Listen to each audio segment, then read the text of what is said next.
आपके अपने YouTube channel live study Allahabad पर।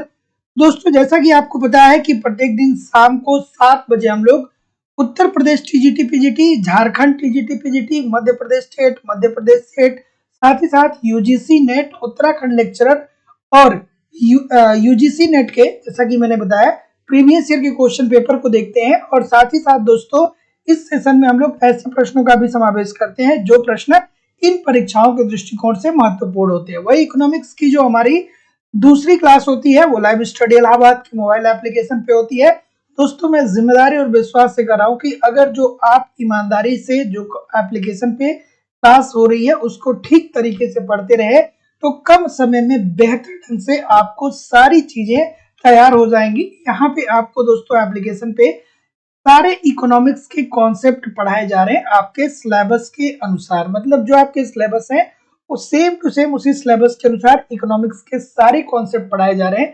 साथ ही साथ कंप्लीट आपको इकोनॉमिक्स के नोट्स भी दिए जा रहे हैं, क्योंकि नोट्स के साथ एक समस्या होती है कि या तो नोट्स मिलते नहीं है या मिल भी जाते हैं तो इतने कॉम्प्लिकेटेड होता है कि समझ में नहीं आता है क्या पढ़ना है क्या छोड़ना है।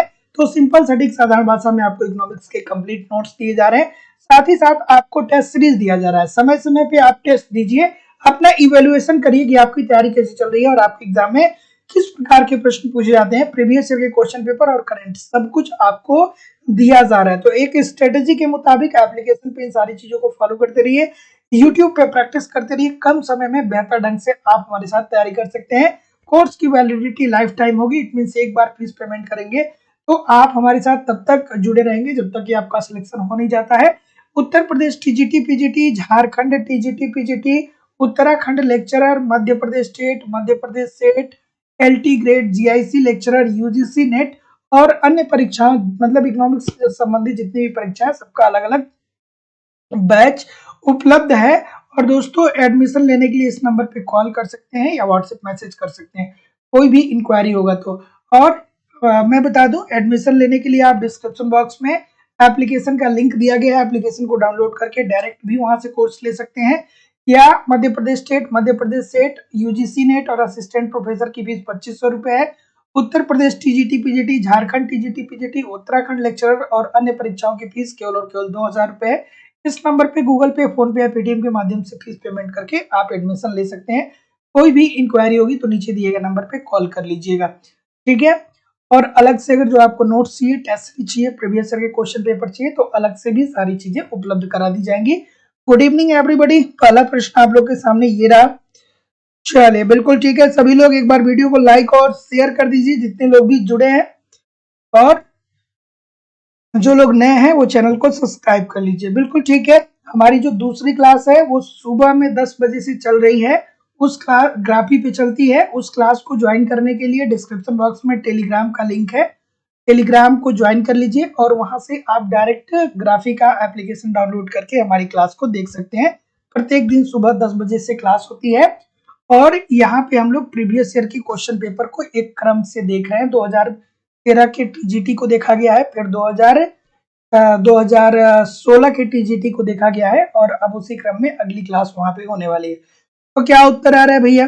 बिल्कुल ठीक है। तो हैरड व डोमर मॉडल में निम्नलिखित में से कौन सी एक मान्यता नहीं है? तो हैरड डोमर मॉडल की कौन सी एक मान्यता नहीं है? तो देखिए दोस्तों, हैरड डोमर मॉडल के अनुसार हैरड डोमर मॉडल में ये कहा गया है कि अर्थव्यवस्था की में जो स्थिति है वो किस चीज की है? वो पूर्ण रोजगार की स्थिति है, ठीक है। तो ऐसी स्थिति में अर्थव्यवस्था में पूर्ण रोजगार स्तर से कम आय स्तर पे संतुलन नहीं होता है भैया। कम पे नहीं होता है, बराबर पे होता है। तो जितने लोग भी ए बोल रहे हैं सभी लोग का उत्तर ठीक हो जाएगा।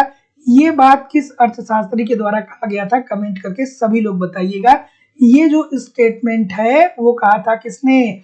किन्स साहब ने, ठीक है। ये स्टेटमेंट किसने दिया था? किन्स साहब ने, जो अपनी थियरी दिया था। तो कहा था कि अर्थव्यवस्था देखिए पूर्ण रोजगार की स्तर में तभी भी रह सकता है जब लोगों की जो आय हो वो क्या हो? थोड़ी सी कम हो। या मतलब कोई जरूरी नहीं है कि पूर्ण रोजगार के लिए क्या होना चाहिए कि सभी को कार्य मिलना चाहिए। तो जितने लोग भी ए बोल रहे हैं सभी लोग का उत्तर यहाँ पे बिल्कुल ठीक है।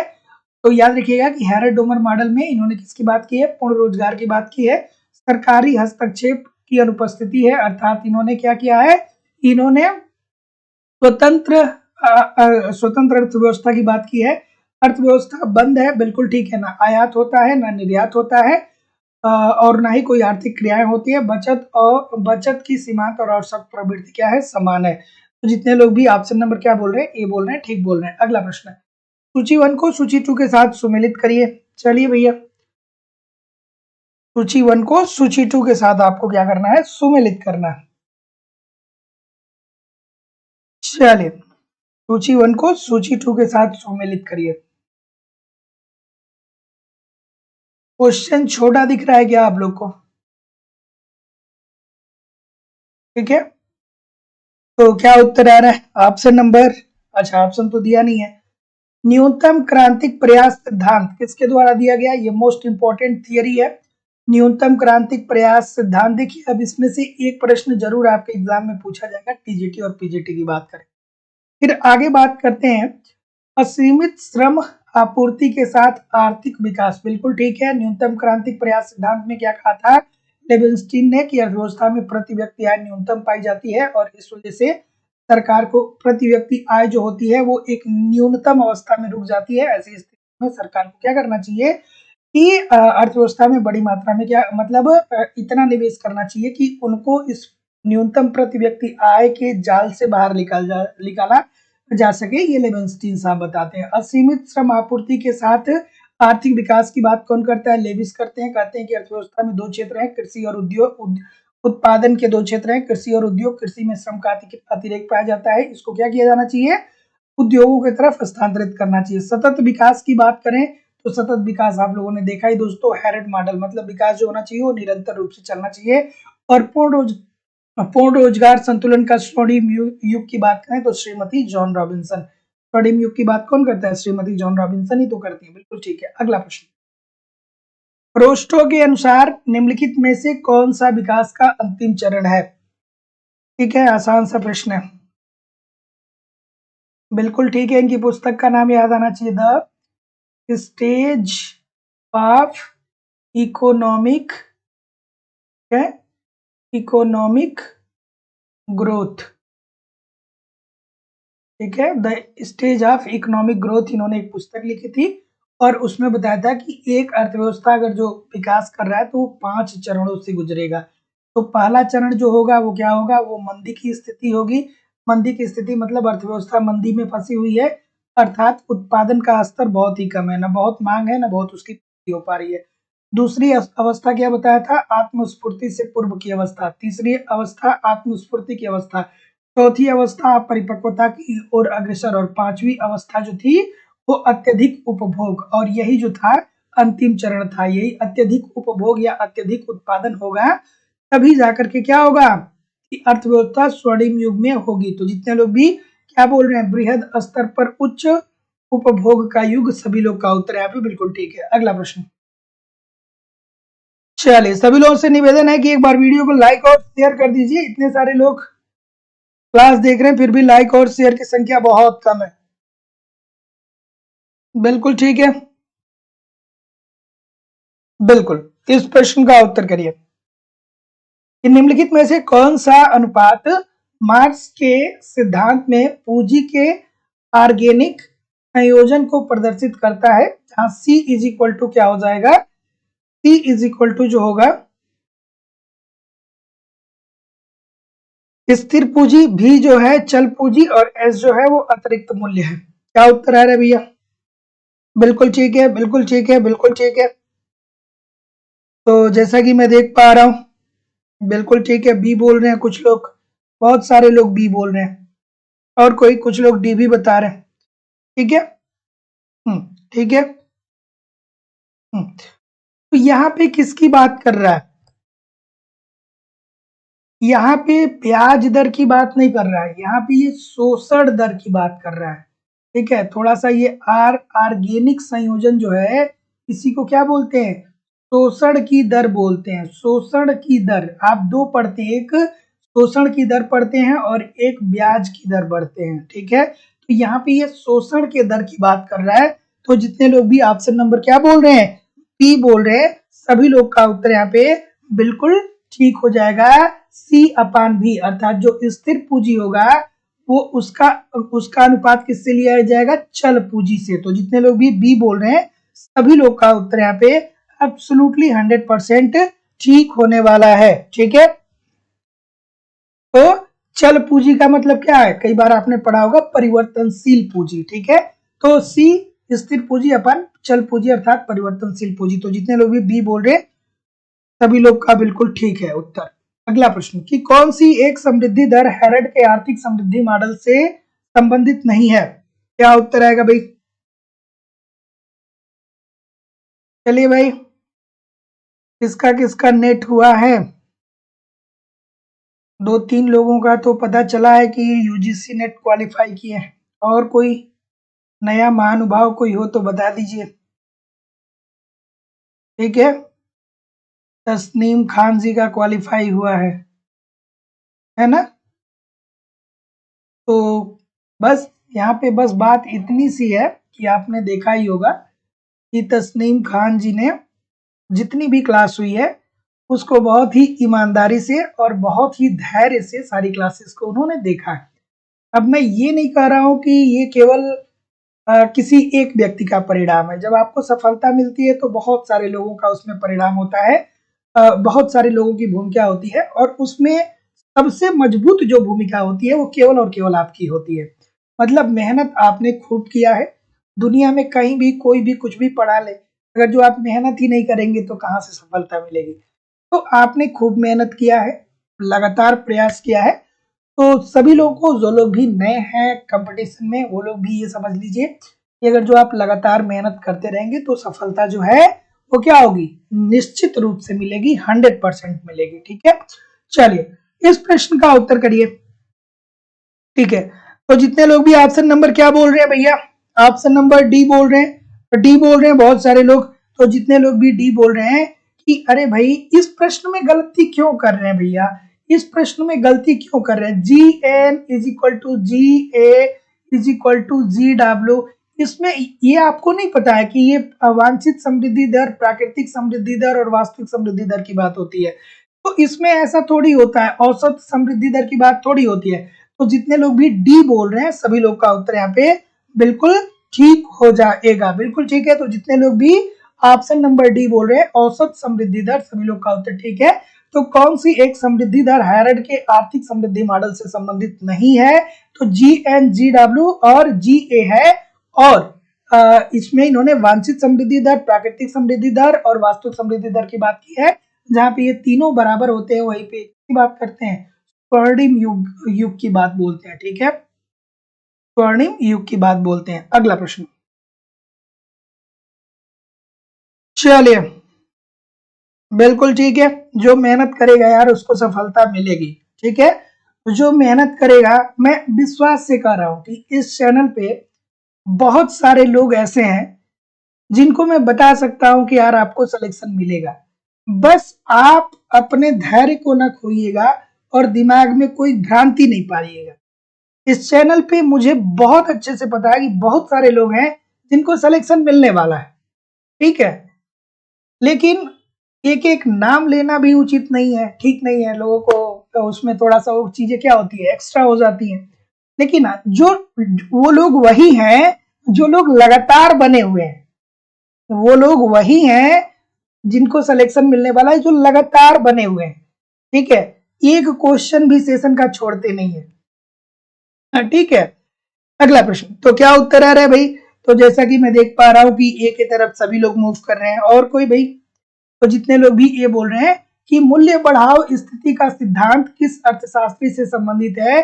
तो गार्डेनर एकले साहब है। ठीक है, इन्होंने क्या कहा था? इन्होंने ये कहा था कि लाभ की स्थिति को बेहतर करने के लिए या अर्थव्यवस्था में आर्थिक विकास को बढ़ाने के लिए वस्तुओं के मूल्यों में क्या करना पड़ेगा? वस्तुओं के मूल्यों में वृद्धि करना पड़ेगा, जिससे क्या होगा? जब मूल्य बढ़ेगा तो उत्पादन के स्तर को बढ़ाने में भी क्या मिलेगी? सहायता मिलेगी। तो जितने लोग भी ऑप्शन नंबर ए बोल रहे हैं सभी लोग का उत्तर ठीक है। अगला प्रश्न, पुनर्विनियोग मापदंड का मूल रूप से किसके द्वारा प्रस्तुत किया गया? पुनर्विनियोग मापदंड को होना चाहिए मूल रूप से किसके द्वारा प्रदर्शित किया गया? सभी लोगों से निवेदन है कि वीडियो को लाइक और शेयर सभी लोग कर दिया करिए। चलिए क्या उत्तर आ रहा है भैया? चलिए बिल्कुल ठीक है, बिल्कुल ठीक है, बिल्कुल ठीक है, बिल्कुल ठीक है, बिल्कुल। कि पुनर्विनियोग मापदंड को मूल रूप से किसके द्वारा प्रस्तुत किया गया? तो जैसा कि मैं देख पा रहा हूं, क्या उत्तर आ रहा है भाई? ऑप्शन नंबर, बिल्कुल ठीक है, बिल्कुल ठीक है। तो जितने लोग भी क्या बोल रहे हैं, लेवेंस्टीन साहब की तरफ बोल रहे हैं। क्या कहा था भैया इन्होंने? ठीक है, क्या कहा था? इन्होंने ये कहा था कि जो संसाधन है, संसाधन जो है उनका वितरण इस प्रकार से होना चाहिए, वितरण इस प्रकार से होना चाहिए कि जो हमारी भविष्य में आने वाली पीढ़ी है उसको क्या हो, इससे अत्यंत ही लाभ की प्राप्ति हो। ठीक है, तो जितने लोग भी क्या बोलेंगे, बी बोलेंगे, सभी लोग का उत्तर यहाँ पे बिल्कुल ठीक हो जाएगा। बिल्कुल ठीक है, तो जितने लोग भी बी बोल रहे हैं सभी लोग का उत्तर ठीक है। तो पुनर्विनियोग मापदंड को मूल रूप से किसके द्वारा प्रस्तुत किया गया? तो ये प्रस्तुत किया गया किसके द्वारा? लेवेंस्टीन के द्वारा। और एक छोटी सी बात इन्होंने कही थी, ये कही थी कि संसाधनों का जो वितरण होना चाहिए वो इस प्रकार से होना चाहिए कि जो आने वाली पीढ़ी है अर्थात जो भविष्य की पीढ़ी है उसको क्या हो, उसको लाभ की प्राप्ति हो। तो option number B this is the right answer हो जाएगा। अगला,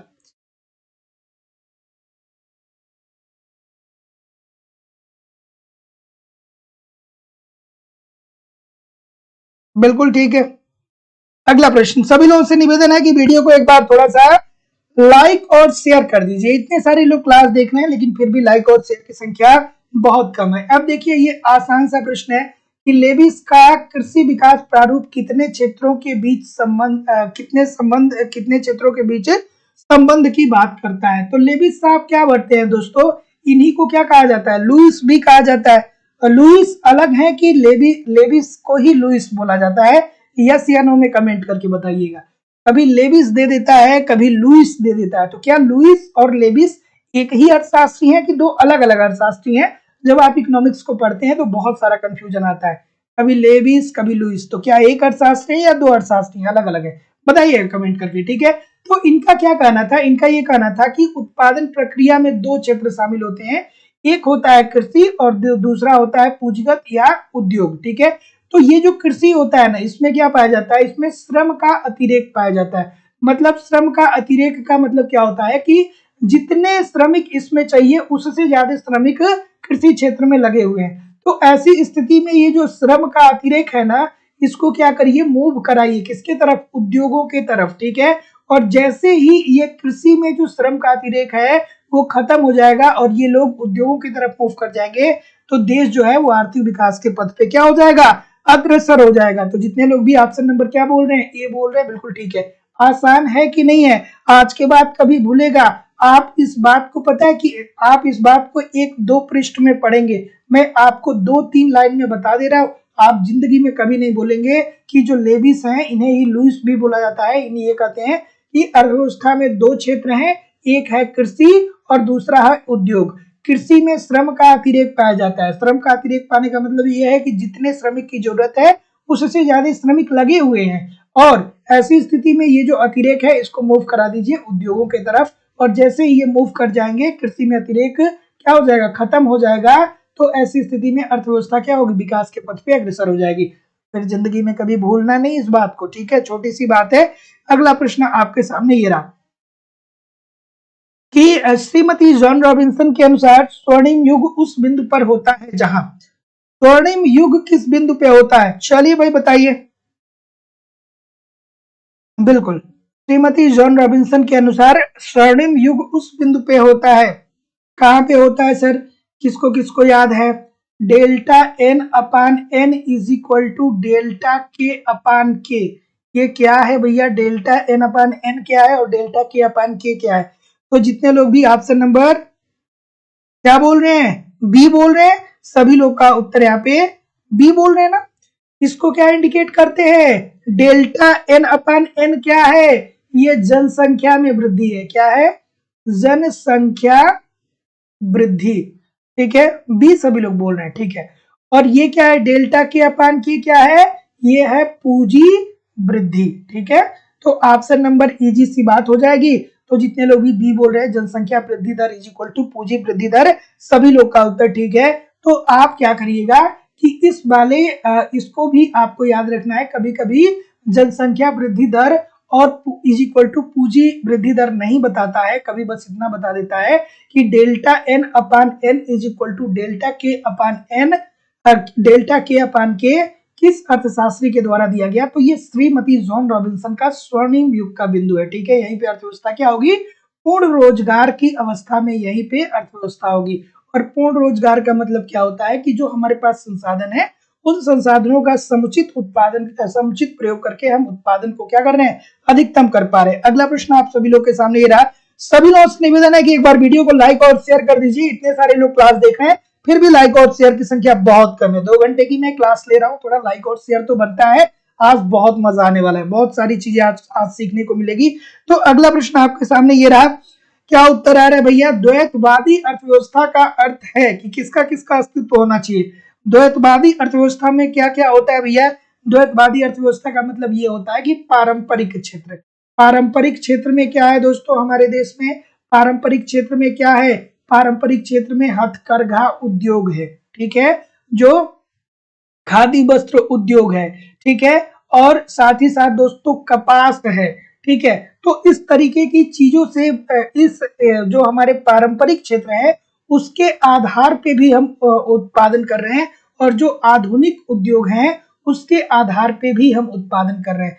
तो पारंपरिक क्षेत्र के साथ साथ आधुनिक उद्योग आधुनिक औद्योगिक क्षेत्र का सह अस्तित्व ही क्या कहलाता है, द्वैतवादी अर्थव्यवस्था कहलाता है, ठीक है। तो ये 2 प्रश्न बनते हैं, एक द्वैतवादी अर्थव्यवस्था, एक मिश्रित अर्थव्यवस्था। तो मिश्रित तो सबको पता होगा कि जहां पे क्या होता है कि सरकार का और निजी पूंजीपतियों का दोनों का सह अस्तित्व होता है।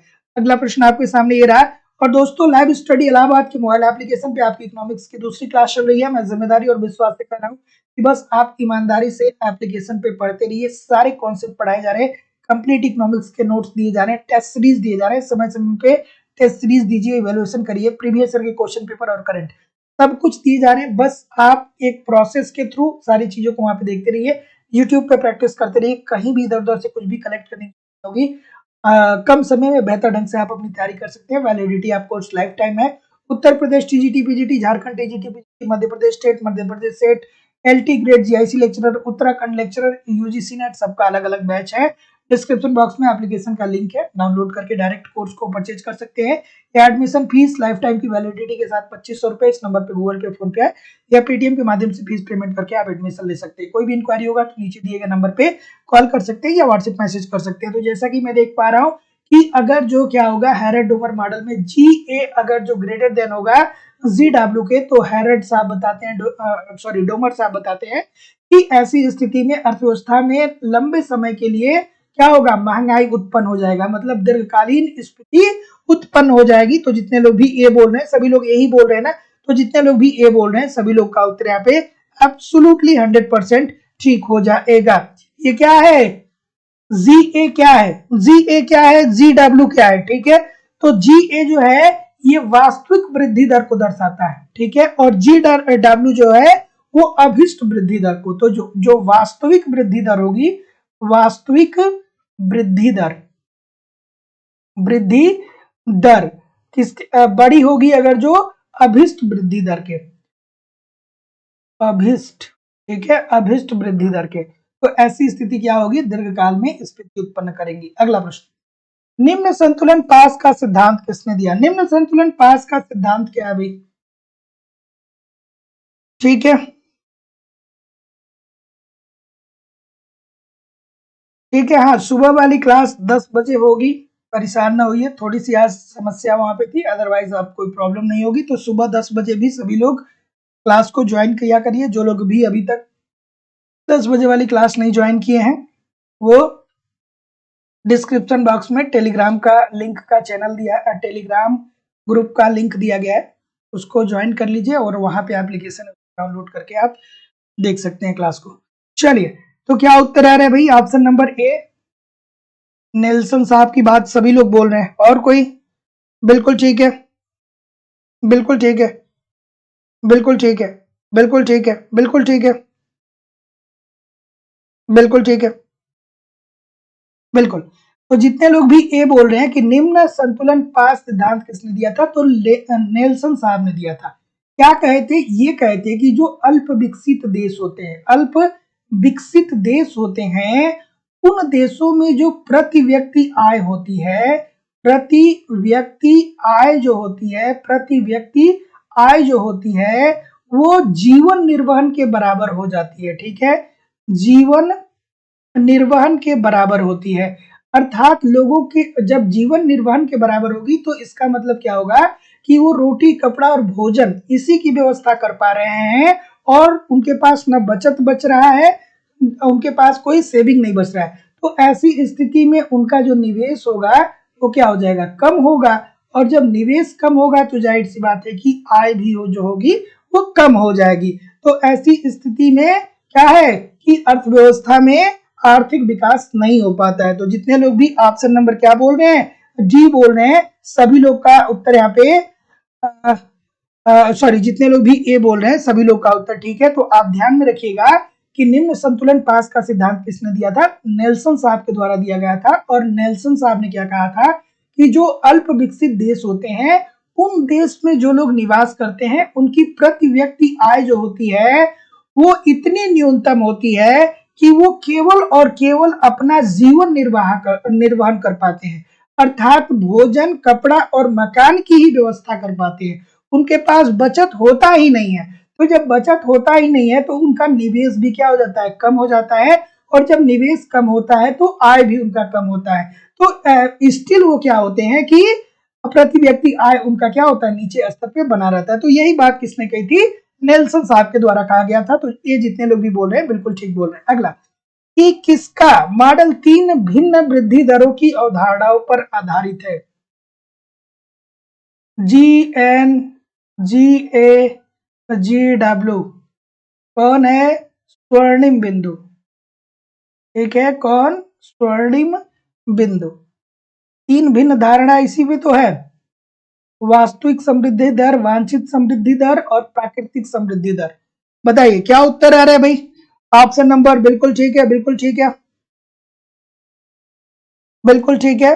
प्राकृतिक वृद्धि दर, वास्तविक वृद्धि दर और अभिष्ट वृद्धि दर। सॉरी, प्राकृतिक, ठीक है, वास्तविक और अभिष्ट। तो जितने लोग भी ऑप्शन नंबर आई होप की क्या बोल रहे हैं? बी बोल रहे हैं, हेडर्ट साहब का, सभी लोग का उत्तर यहाँ पे बिल्कुल ठीक है। तो छुरीधार संतुलन भी किससे संबंधित है? इन्हीं से संबंधित है ना। क्या कहते हैं? कहते हैं अगर जो जी ए बराबर होगा जी एन के बराबर होगा जी डब्ल्यू के, तो यहाँ पे अर्थव्यवस्था में पूर्ण रोजगार की स्थिति विद्यमान होगी। ये प्रश्न देखिए, इस समय मैं देख रहा हूँ कई परीक्षाओं में लगातार पूछा जा रहा है कि एशियन ड्रामा नामक पुस्तक किस अर्थशास्त्री के द्वारा लिखा गया है। ये पुस्तक कई बार आपके एग्जाम में पूछा गया है। ठीक है, तो याद रखिएगा कि एशियन ड्रामा जो लिखा गया है वो कब लिखा गया है? कब लिखा गया पहले आप लोग कमेंट करके बताइए। ठीक है, 1968 में लिखा गया है। किसके द्वारा? बिल्कुल ठीक है, बिल्कुल ठीक है। हाँ ठीक है। तो जितने लोग भी गुरनार मेडल की बात बोल रहे हैं सभी लोग का उत्तर ठीक है। तो एशियन ड्रामा जो है वो लिखा गया है 1968 में। और ये पुस्तक जो है वो जो एशियाई देश हैं, जो एशिया के देश हैं, तो एशिया के देश हैं उनके बारे में लिखा गया है। ठीक है, एशिया के जो देश हैं उनकी गरीबी के बारे में इसमें क्या लिखा गया है। और ये पुस्तक जो है वो 10 साल के लिए रिलीवेंट है, मतलब 10 साल के आंकड़ों को दिखाता है। तो जितने लोग भी ऑप्शन नंबर क्या बोल रहे हैं? बी बोल रहे हैं, सभी लोग का उत्तर यहाँ पे बिल्कुल ठीक है। तो जितने लोग भी बी बोल रहे हैं गुरनार मेडल, सभी लोग का उत्तर ठीक है। तो याद रखना है, छोटी सी बात है कि एशियन ड्रामा, क्या इन्हें नोबेल पुरस्कार इसके लिए मिला था? कमेंट करके बताइएगा, क्या इन्हें नोबेल पुरस्कार मिला था इस पुस्तक के लिए? कमेंट करके बताइएगा। तो एशियन ड्रामा पुस्तक जो है वो कब लिखी गई थी? 1968 में लिखी गई थी। किसके द्वारा लिखी गई थी? गुरनार मेडल के द्वारा लिखी गई थी। और इस पुस्तक में जो एशियाई देश हैं, मतलब जो एशिया के देश हैं, इन देशों के गरीबी के बारे में अध्ययन किया गया। और गरीबी के बारे में कितने वर्षों का अध्ययन किया गया? 10 वर्षीय अध्ययन किया गया। तो जितने लोग भी बी बोल रहे हैं सभी लोग का उत्तर ठीक है, बिल्कुल ठीक है। तो याद रखिएगा गुरनार मेडल साहब को नोबेल प्राइज इस पुस्तक के लिए मिला है। किस भारतीय अर्थशास्त्री को कल्याणकारी अर्थशास्त्र के लिए नोबेल पुरस्कार मिला है, जरूर कमेंट करके बताइए, क्योंकि नोबेल पुरस्कार से भी प्रश्न बनते हैं। किस भारतीय अर्थशास्त्री को नोबेल पुरस्कार मिला है कल्याणकारी अर्थशास्त्र के संदर्भ में, कमेंट करके जरूर बताइएगा। बिल्कुल ठीक है, इस प्रश्न का उत्तर करिए। क्या उत्तर होगा? सभी लोगों से निवेदन है कि थोड़ा सा वीडियो को लाइक और शेयर कर दिया करिए। क्लास आप ही की तो है, तो इतने सारे लोग क्लास ज्वाइन किए हैं, फिर भी लाइक और शेयर की संख्या इतनी कम क्यों भैया? निवेदन है सभी लोगों से कि वीडियो को लाइक कर दीजिए और शेयर तो सभी लोग कर दिया करिए। ठीक है, क्या उत्तर आएगा भाई? ए की तरफ सभी लोग जा रहे हैं। ठीक है कि Q इज इक्वल टू, ठीक है, ए टी एफ ब्रैकेट में K और L। ठीक है, तो जितने लोग भी ऑप्शन नंबर ए बोल रहे हैं सभी लोग का उत्तर यहाँ पे बिल्कुल ठीक हो जाएगा, है ना? क्यू क्या है? क्यू क्या इंडिकेट करता है? उत्पादन को इंडिकेट करता है। एटी क्या इंडिकेट करता है भैया? किसी दिए हुए समय में टेक्नोलॉजी को, किसी दिए गए समय में तकनीकी को। और एफ ब्रैकेट में के और एल क्या इंडिकेट करता है? ये के और एल जो है ये पूंजी और श्रम को इंडिकेट करता है, पूंजी और श्रम को इंडिकेट करता है। तो जितने लोग भी ए बोल रहे हैं सभी लोग का उत्तर यहाँ पे बिल्कुल ठीक हो जाएगा। हाँ, अमर्त्य सेन साहब को मिला था। ठीक है, इस प्रश्न का उत्तर करिए। चलिए भैया बता दीजिए इस प्रश्न का उत्तर कि भारत में सोलो का आर्थिक वृद्धि मॉडल क्या लागू होता है या नहीं लागू होता है? या लागू होता है तो कितना लागू होता है? तो आपको यहाँ पे क्या जानना चाहिए भैया? क्या जानना चाहिए? आपको ये जानना चाहिए कि सोलो साहब का जो थियरी है क्या वो विकसित देश के लिए है? अगर जो विकसित देश के लिए होगा तो नहीं लागू होगा। अगर जो विकासशील देश के लिए होगा तो फिर क्या होगा? लागू हो जाएगा। इजी सी बात है, कमेंट करके बताइए। तो जितने लोग भी ऑप्शन नंबर क्या बोल रहे हैं? सी बोल रहे हैं सभी लोग। और कोई भैया? और कोई सी के अलावा? बिल्कुल, तो जितने लोग भी सी बोल रहे हैं सभी लोग का उत्तर ठीक है कि सोलो साहब का जो आर्थिक वृद्धि मॉडल है ये विकसित देशों की बात नहीं करता है, लेकिन फिर भी ये आंशिक रूप से भारत में ये क्या होता है दोस्तों? लागू होता है। अच्छा एक बात बताइएगा, सोलो साहब का मॉडल विकासशील देश के लिए है कि विकसित देश के लिए? कमेंट करके जरूर बताइएगा, ये भी प्रश्न पूछा जाता है। सोलो साहब का मॉडल विकासशील देश के लिए है या विकसित देश के लिए है या अल्प विकसित देश के लिए? कमेंट करके बताइएगा। अगला प्रश्न कि आर्थिक वृद्धि का कॉरिडोर मॉडल कहां लागू नहीं होता है? चलिए बिल्कुल ठीक है, सुमन शर्मा जी, मनोहर जी, निरुपमा सिंह जी, राजेश कुमार जी, दुलाल जी, रीता कश्यप जी, प्रियम मिश्रा जी, फरीन फातिमा जी, अनीस जी, मंजुला शर्मा जी, उषा रावत जी, लाल बहादुर जी, अफजल हसन जी, विकास कुमार मिश्रा जी, सुनील चौबे जी, अफसाना सिद्दीकी जी। बिल्कुल ठीक है सभी लोग। क्या उत्तर बोल रहे हैं भैया? ऑप्शन नंबर बिल्कुल ठीक है, बिल्कुल ठीक है, बिल्कुल ठीक है। तो जितने लोग भी क्या बोल रहे हैं? बी बोल रहे हैं, सभी लोग का उत्तर यहाँ पे बिल्कुल ठीक है कि आर्थिक वृद्धि का जो केलदार मॉडल है ये केवल और केवल क्या होता है कि विकासशील देश में लागू होता है या अल्प विकसित देश में लागू होता है, अर्थात पिछड़े देश में लागू होता है। ये विकसित देशों में लागू नहीं होता है। तो जितने लोग भी क्या बोल रहे हैं यहाँ पे? बी बोल रहे हैं, सभी लोग का उत्तर यहाँ पे बिल्कुल ठीक हो जाएगा। सभी लोग बी बोल रहे हैं ना? ठीक है, तो जितने लोग भी बी बोल रहे हैं ठीक बोल रहे हैं कि आर्थिक विकास का कैलडोर मॉडल जो है वो विकसित देशों में नहीं लागू होता है, वो अल्प विकसित देश या पिछड़े देशों में विकासशील देशों में लागू होता है। अगला प्रश्न जो है वो ये है कि ये बताइए कि बड़े धक्के का सिद्धांत किस पर बल देता है? और ठीक है, और देखिए कभी भी जिंदगी में पहली सफलता मिल जाए ना तो अपने माइंड को रिलैक्स नहीं करना है। अब ये नहीं कि कुछ दिनों के लिए रिलैक्स कर गए कि चलो ठीक है सफल हो गए, ठीक है, थोड़ी सी क्या होती है ना कि आत्मसंतुष्टि मिल जाती है। आत्मसंतुष्टि मिल जाती है तो आदमी जो होता है वो कंफर्ट जोन में जाने जाने का प्रयास करता है। लेकिन ऐसा नहीं है, अगर जो एक सफलता मिल गई है तो आप ये मान के चलिए कि आप अपने आप को उस पोजीशन पे ला करके खड़ा कर दिए हैं कि अब आपको लगातार सफलता मिलेगी। ठीक है, तो कभी भी कंफर्ट जोन में जाने का प्रयास ना करिए। सफलता मिल रही है तो लगातार परीक्षाओं को दीजिए, लगातार इसी तरीके से बने रहिए, बहुत कुछ जिंदगी में मिलने वाला है ना। क्या उत्तर होगा भाई? ऑप्शन नंबर बिल्कुल ठीक है। जितने लोग भी क्या बोल रहे हैं, ये बोल रहे हैं, सभी लोग का उत्तर यहाँ पे बिल्कुल ठीक होगा। सभी लोग ये बोल रहे हैं, बिल्कुल ठीक है। किसने दिया था बड़े धक्के का सिद्धांत? किसने दिया था? रोजेस्टीन रोडान ने दिया था क्या? किसने दिया था बड़े धक्के का सिद्धांत? किसने दिया था?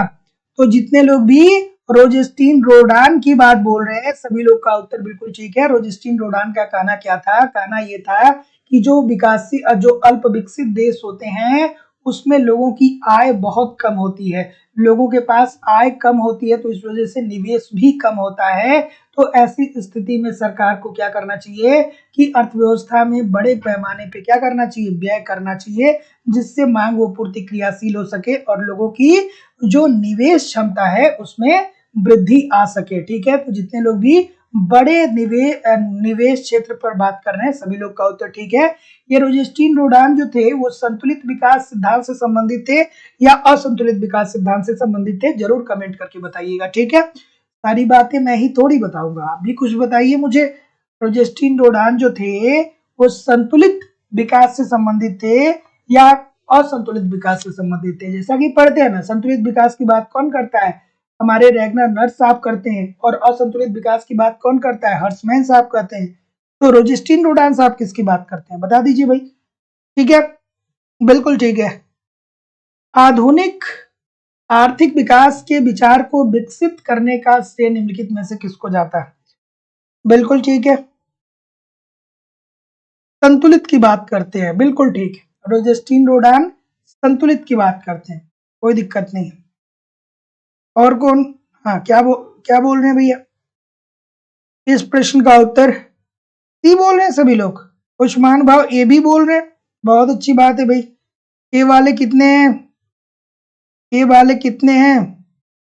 बिल्कुल ठीक है। तो आधुनिक विकास के विचार को विकसित करने का श्रेय किसको जाता है? तो जितने भी महानुभाव ये बोल रहे हैं, सभी लोग का उत्तर क्या होगा? गलत हो जाएगा। और जितने लोग भी ऑप्शन नंबर जितने लोग भी ए बोल रहे हैं उनका गलत होगा, और जितने लोग भी सी बोल रहे हैं सबका सही होगा। और इनको याद रखिएगा कि इनको भी नोबेल प्राइज मिला है। ठीक है, इनको भी नोबेल पुरस्कार मिला है। तो आधुनिक आर्थिक विकास के विचार को विकसित करने का श्रेय साइमन कुजनेटस साहब को जाता है और इसके लिए इन्हें क्या मिला था? नोबेल पुरस्कार मिला था। तो option number see this is the right answer हो जाएगा। अगला प्रश्न ये रहा कि फ्रीडम इज डेवलपमेंट। ठीक है, अगर जो हमको स्वतंत्रता दीजिए वही हमारा क्या है? विकास है। ये बात किसने कही थी भाई? स्वतंत्रता ही विकास है।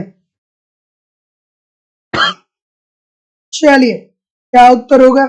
और सभी लोगों से निवेदन है कि वीडियो को एक बार लाइक और शेयर जरूर कर दिया करिए। सभी लोगों से निवेदन है कि लाइक और शेयर कर दिया करिए, और कम से कम टेस्ट सीरीज जरूर ज्वाइन करके डिस्क्रिप्शन बॉक्स में जाइए, एप्लीकेशन का लिंक है, टेस्ट सीरीज ज्वाइन कर लीजिए और कम से कम संडे टू संडे टेस्ट दीजिए और देखिए कि प्रश्न किस चैप्टर के गलत हो रहे हैं। उस चैप्टर को बार बार पढ़िए। ठीक है, सारी चीजें सही हो जाएंगी। टेस्ट सीरीज का बहुत ही महत्वपूर्ण भूमिका होता है ना। तो टेस्ट भी जरूर दिया करिए, जिससे आपको पता चल पाएगा कि और कितनी तैयारी करने की जरूरत है। तो जितने लोग भी क्या बोल रहे हैं भैया? सी बोल रहे हैं, अमर्त्य सेन की बात बोल रहे हैं। सभी लोग का उत्तर ठीक है। फ्रीडम, अगर जो आप हमें स्वतंत्रता दे दीजिए तो वही हमारे लिए क्या है? वही हमारे लिए क्या है? डेवलपमेंट है। ठीक है, विकास है। तो जितने लोग भी अमर्त्य सेन साहब की बात बोल रहे हैं, सभी लोग का उत्तर यहाँ पे बिल्कुल ठीक हो जाएगा। अगला प्रश्न, निम्नलिखित में से कौन सा अर्थशास्त्री संतुलित वृद्धि सिद्धांत से संबंधित है? संतुलित वृद्धि, अब चलिए वही प्रश्न आ गया। ठीक है, ये लोग क्या कहते हैं कि अर्थव्यवस्था में जितने क्षेत्र है, अगर जो अर्थव्यवस्था में कोई क्षेत्र ए है, कोई क्षेत्र बी है, कोई क्षेत्र सी है, कोई क्षेत्र डी है, तो इन सभी क्षेत्रों में आप क्या करिए कि समान रूप से निवेश करिए। इन सभी में समान रूप से निवेश करिए, तो समान रूप से निवेश करेंगे तो देश जो होगा वो आर्थिक विकास करेगा, ठीक है। लेकिन असंतुलित की बात जो कौन करता है, हर्षमैन साहब बोलते हैं। हर्षमैन साहब बोलते हैं, ये असंतुलित सिद्धांत की बात करते हैं। क्या कहते हैं कि अर्थव्यवस्था में जितने भी क्षेत्र हैं वो सभी क्षेत्रों में आपको निवेश नहीं करना है, उन क्षेत्रों में ज्यादा निवेश करिए जिसमें लाभ मिलने की संभावना ज्यादा है। और अगर जो यहाँ पे लाभ ज्यादा मिलता है तो फिर इस लाभ को क्या करिए कि ए और डी तक पहुंचाइए, ठीक है। तो ऑप्शन नंबर जितने महानुभाव क्या बोल रहे हैं कि लेविस साहब हो गए, बिल्कुल ठीक है, और रेगनर नर्स साहब हो गए, सभी लोग का उत्तर यहाँ पे बिल्कुल ठीक है। नेल्सन और सीगर जो है वो किससे संबंधित है, ये असंतुलित विकास से संबंधित है। तो जितने लोग भी ए बोल रहे हैं सभी लोग का उत्तर ठीक हो जाएगा। और गुरनार मेडल भी इसी से संबंधित है, लेकिन उनको दिया नहीं गया है। अगला प्रश्न आपके सामने ये रहा कि हिक्स और हेरड की तटस्थ तकनीकी प्रगति को स्वीकार करने वाली उत्पादन फर्म के प्रतिस्थापन की लोचशीलता कैसी होती है। बहुत बार ये प्रश्न पूछा गया है, बिल्कुल ठीक है। सभी लोगों से निवेदन है कि वीडियो को एक बार लाइक और शेयर जरूर कर दिया करिए। और डिस्क्रिप्शन बॉक्स में मोबाइल एप्लीकेशन दिया गया है जहां पे आपको आपकी इकोनॉमिक्स की कॉन्सेप्ट की क्लास चलती है, उसको जरूर डाउनलोड कर लीजिए। वहां पे ए टू जेड इकोनॉमिक्स के संपूर्ण कॉन्सेप्ट आपको पढ़ाए जाते हैं। मैं जिम्मेदारी और विश्वास से कर रहा हूँ कि अगर जो आप ईमानदारी से सारे कॉन्सेप्ट वहां पे पढ़ते रहेंगे, कंप्लीट आपको इकोनॉमिक्स के नोट्स दिए जा रहे हैं, नोट्स को पढ़ते रहेंगे, टेस्ट सीरीज दिए जा रहे हैं, टेस्ट सीरीज को देते रहेंगे, प्रीवियस ईयर के क्वेश्चन पेपर भी आपको दिए जा रहे हैं और आपको करंट भी प्रोवाइड किए जा रहे हैं। सारी चीजें प्रोवाइड की जा रही हैं एक सिस्टमेटिक ढंग से। आप वहां पे पढ़ते रहिए, यूट्यूब पे प्रैक्टिस करते रहिए, कहीं भी इधर से कुछ भी इधर उधर से कुछ भी कलेक्ट करने की जरूरत नहीं पड़ेगी। कम समय में बेहतर ढंग से आप तैयारी कर सकते हैं। डिस्क्रिप्शन बॉक्स में एप्लीकेशन का लिंक है, डाउनलोड करके वहां से डायरेक्ट कोर्स को परचेज कर सकते हैं। किसी भी इंक्वायरी के लिए इस नंबर पे कॉल या व्हाट्सएप मैसेज कर सकते हैं। तो जितने लोग भी क्या बोल रहे हैं कि स्वीकार करने वाले उत्पादन फर्म के प्रतिस्थापन की लोचशीलता जो होती है वो इकाई के बराबर होती है सभी लोग का उत्तर यहाँ पे बिल्कुल ठीक है। तो हिक्स और हैरत के तटस्थ तकनीकी प्रगति को स्वीकार करने वाली उत्पादन फर्म के प्रतिस्थापन की जो लोचशीलता होती है वो किसके बराबर होती है, वो इकाई के बराबर होती है, अर्थात ए के बराबर होती है, ठीक है। अब ऐसे ही प्रश्नों के लिए आपको कॉन्सेप्ट पढ़ना पड़ेगा, नहीं पढ़ेंगे भैया तो अब इसके पीछे पूरा लंबा चौड़ा थियरी है, ठीक है। तो बहुत सारे प्रश्न ऐसे होते हैं जहां पे आपको कॉन्सेप्ट पढ़ना पड़ेगा। चलिए अगला प्रश्न आपके सामने ये रहा कि मार्क्सवादी विश्लेषण के अनुसार अधिशेष मान किस पर निर्भर करता है। चलिए मार्क्सवादी विश्लेषण के अनुसार अधिशेष मान किस पर निर्भर करता है, क्या उत्तर आ रहा है भैया। देखिए लगभग 100 लोग लाइव होने वाले हैं, ठीक है, लेकिन फिर भी लाइव की संख्या देखिए कितनी कम है। जितने लोग लाइव देख रहे हैं क्लास उतने लोग भी शेयर नहीं कर रहे। भैया 2 घंटे की क्लास में ले रहा हूं आपके लिए ही क्लास हो रही है, तो कृपया करके थोड़ा सा लाइक और शेयर भी कर दिया करिए, ये हमारी क्या है नैतिकता बनती है ना। तो क्या उत्तर आ रहा है भाई, ऑप्शन नंबर बिल्कुल ठीक है, बिल्कुल ठीक है, ये बोल रहे हैं। तो जितने लोग भी ये बोल रहे हैं सभी लोग का उत्तर बिल्कुल ठीक है। मार्क्सवादी विश्लेषण जिसमें क्या मार्क्सवादी विश्लेषण किसने दिया था, कार्ल मार्क्स ने दिया था। क्या कहा था भैया, क्या कहा था कि अर्थव्यवस्था में उत्पादन में 2 समूह लगा हुआ है। पहला जो है वो उद्योगपति है, मतलब एक तरफ उद्योगपति है, दूसरे तरफ क्या श्रमिक है। ये जो उद्यमी है वो क्या कर रहा है, श्रमिकों का शोषण कर रहा है। कैसे कर रहा है, इसलिए कर रहा है कि इनकी सीमांत उत्पादकता बहुत ज्यादा है, ये उत्पादन ज्यादा कर रहे हैं लेकिन इसकी तुलना में इसे मजदूरी बहुत कम दे रहा है, और इसके शोषण करने के कारण ही उद्यमी को क्या मिल रहा है, लाभ मिल रहा है, ठीक है। उद्यमी को क्या मिल रहा है, लाभ मिल रहा है। तो जितने लोग भी ऑप्शन नंबर क्या बोल रहे हैं अधिशेष और आवश्यक श्रम समय, सभी लोग का उत्तर यहाँ पे बिल्कुल ठीक है। तो मार्क्सवादी विश्लेषण के अनुसार अधिशेष मान किस पे निर्भर करता है, तो अधिशेष और आवश्यक श्रम समय पे। तो जितने लोग भी ये बोल रहे हैं ठीक बोल रहे हैं। अगला थोड़ा सा आराम से इस प्रश्न को करिएगा और ऐसे प्रश्नों को देख के घबराने की जरूरत नहीं है। बहुत सारे लोग ऐसे प्रश्न को देख के परेशान हो जाते हैं, जब परेशान हो जाएंगे तो क्या होगा कि फिर कैसे काम चलेगा। और पीजीटी की बात अगर जो मैं करूं दोस्तों, तो इस प्रश्न का वेटेज आपके एग्जाम में बढ़ने वाला है, ठीक है। पीजीटी की बात करें तो अब हमारी समझ से इस प्रकार के कम से कम 5 से 10 क्वेश्चन या उससे ज्यादा भी प्रश्न देखने को मिल सकते। यूपी पीजीटी की बात करें तो इस प्रश्न के वेटेज जो है, अभिकथन और तर्क वाले जो प्रश्न है इसके वेटेज बढ़ने वाले। ठीक है, क्या उत्तर आ रहा है भाई? बिल्कुल ठीक है।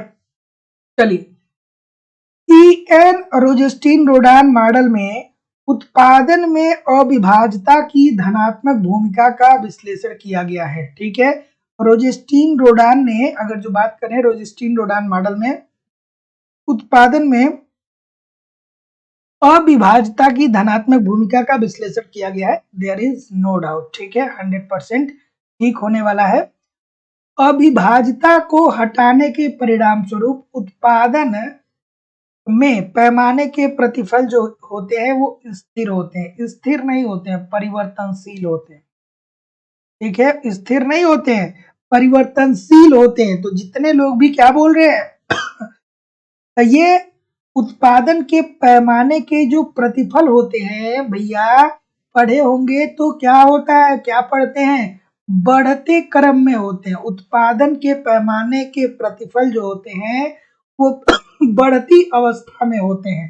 ठीक है, स्थिर नहीं होते हैं। तो जितने लोग भी ए नहीं बोल रहे हैं, कोई भी ए नहीं बोल रहा है, जो लोग भी ए नहीं बोल रहे हैं सब गलत हो गए है ना। तो जितने लोग भी ए बोल रहे हैं सभी लोग का उत्तर यहाँ पे बिल्कुल ठीक होने वाला है, 100% ठीक होने वाला है। तो इन्होंने क्या कहा, इन्होंने कहा कि उत्पादन में पैमाने के प्रतिफल जो होते हैं वो बढ़ते हुए क्रम में होते हैं। तो option number A this is the right answer हो जाएगा। अगला, संतुलित समृद्धि की मूल व्याख्या निम्नलिखित में से किससे संबंधित है? आराम से इस प्रश्न का उत्तर करिए। बिल्कुल ठीक है। चलिए, और देखिए दोस्तों, जितने लोग भी पढ़ाई कर रहे हैं ना, मैं आपसे यही कहूंगा कि एक अच्छा सा प्यारा सा शेड्यूल बना लीजिए। ठीक है, क्योंकि बहुत सारे लोग ऐसे होते हैं जो सोचते हैं कि पढ़ेंगे पढ़ेंगे पढ़ेंगे, लेकिन एक बाध्यता जरूर बना लीजिए कि हमको इस टाइम से इस टाइम पढ़ना है, और अपने आप से इतना ईमानदार हो जाइए कि उस टाइम पढ़ना है तो पढ़ना ही है, चाहे कुछ भी हो जाए। ठीक है, कॉम्पिटिटिव एग्जामिनेशन की बेसिकली जो तैयारी करता है उसके सामने यही समस्या होती है। उसके सामने सबसे बड़ी समस्या होती है कि जब आप स्कूल में पढ़ते हैं, जब आप कॉलेज में पढ़ते हैं, तब तो आप रूटीन बना लेते हैं कि हमको 2 घंटा सुबह, 3 घंटा सुबह, 3-4 घंटा शाम को पढ़ना है। लेकिन जो कॉम्पिटिटिव एग्जामिनेशन की तैयारी करता है ना, वो सोचता है कि जब हमको लंबा समय मिलेगा 4-5 घंटे का, तभी हम पढ़ेंगे। अभी मार्केट जाना है तो कैसे पढ़ें, अभी चाय पीना है तो कैसे पढ़ें, अब क्या किए हैं, लंच कर लिए, डिनर कर लिए, तो थोड़ा सा आराम की जरूरत है, आराम नहीं करेंगे तो कैसे पढ़ेंगे। ठीक है, तो ये सारे क्वेश्चन मार्क क्या है, हमेशा लगे रहते हैं। तो अपने आप से थोड़ा सा ईमानदार होकर के समय को सही तरीके से क्या करिए, यूटिलाइज करिए। और अगर जो इस शरीर को आराम देने लगेंगे ना, तो पूरा दिन भर सोएंगे, रात भर सोएंगे, लेकिन फिर भी जब कुछ घंटों के लिए उठ खड़ा होंगे ना, तो आपको लगेगा कि यार मुझे बहुत थकान महसूस हो रहा है। आप कहेंगे कि यार, बहुत सारे लोग कहते हैं कि अब तो उम्र भी हो गई है ना। 80 साल का वृद्ध व्यक्ति जो है वो काम करता है पूरा दिन भर, लेकिन जो लोग 30-35 साल के होते हैं वो लोग क्या कहते हैं, कहते यार अब उम्र हो गई, अब नहीं हो पाता है। कोई उम्र नहीं हुई है, आलस आलस है, बस सोए रहेंगे तो कोई शरीर एक्टिव कैसे रहेगा। तो थोड़ा सा एक्टिव रहिए, मजा आएगा जीवन में। तो क्या उत्तर आ रहा है भैया? ऑप्शन नंबर, जितने लोग भी क्या बोल रहे हैं, ए बोल रहे हैं, सभी लोग का उत्तर ठीक है कि संतुलित समृद्धि की मूल व्याख्या निम्नलिखित में से किससे संबंधित है? तो संबंधित इससे है कि निजी और सामाजिक लाभों के बीच अपसरण दूर करने हेतु क्रियाकलापों का व्यापक स्तर पर क्या करना, विचार करना। तो जितने लोग भी ऑप्शन नंबर क्या बोल रहे हैं, ए बोल रहे हैं, सभी लोग का उत्तर ठीक है। तो संतुलित समृद्धि की मूल व्याख्या जिसको किसने दिया था, रैगनर नर्स साहब ने दिया था। क्या कहा था कि अर्थव्यवस्था में सभी क्षेत्र जो होते हैं समान रूप से निवेश होने चाहिए। तो ऐसी स्थिति में समान रूप से निवेश होंगे तो निजी और सामाजिक लाभों के बीच जो होगी वो अपसरणता दूर होगी और उसके क्रियाकलापों का व्यापक स्तर पर क्या होगा, विस्तार होगा। तो जितने लोग भी क्या बोल रहे हैं, ए बोल रहे हैं, ठीक बोल रहे हैं। अगला प्रश्न, कि टी.डब्ल्यू. सुल्ज ने आर्थिक समृद्धि के लिए शिक्षा के संबंध में निम्नलिखित अनुपात दिया। क्या उत्तर होगा? चलिए, क्या उत्तर होगा भाई? एक लोग इलाहाबाद में हैं, 2-3 बार इंटरव्यू दिए हैं आयोग का वो भी। तो एक दिन हमसे मिले तो कहे कि तिवारी जी, अब उम्र हमारी हो गई है, अब मन नहीं करता है कि बैठ के 4-5 घंटे पढ़ें। उसके बाद कुछ ही देर बाद कह रहे कि जो हमारे पिताजी हैं, वो सुबह 6 बजे उठते हैं और शाम को रात में 9 बजे तक काम करते रहते हैं, कुछ ना कुछ करते रहते हैं। तो हमने कहा कि ठीक है, पुत्र की उम्र हो गई है और पिता की अभी ये उम्र नहीं हुई है कि वो क्या करे, आराम करे। तो कह रहे कि हाँ, यही नहीं समझ में आता। चलिए कोई बात नहीं, इस प्रश्न का उत्तर करिए कि टी डब्ल्यू सुल्ज ने आर्थिक समृद्धि के लिए शिक्षा के संबंध में निम्नलिखित में से कौन सा अनुपात दिया। तो जितने लोग भी क्या बोल रहे हैं, जितने लोग भी क्या बोल रहे हैं, जितने लोग भी क्या बोल रहे हैं, बिल्कुल ठीक है, थोड़ा आराम से करिए, गलती हो रही है। जितने लोग भी बी बोल रहे हैं, सभी लोग का उत्तर ठीक है कि टी डब्ल्यू सुल्ज ने आर्थिक समृद्धि के लिए शिक्षा के संबंध में निम्नलिखित में से किसका अनुपात दिया।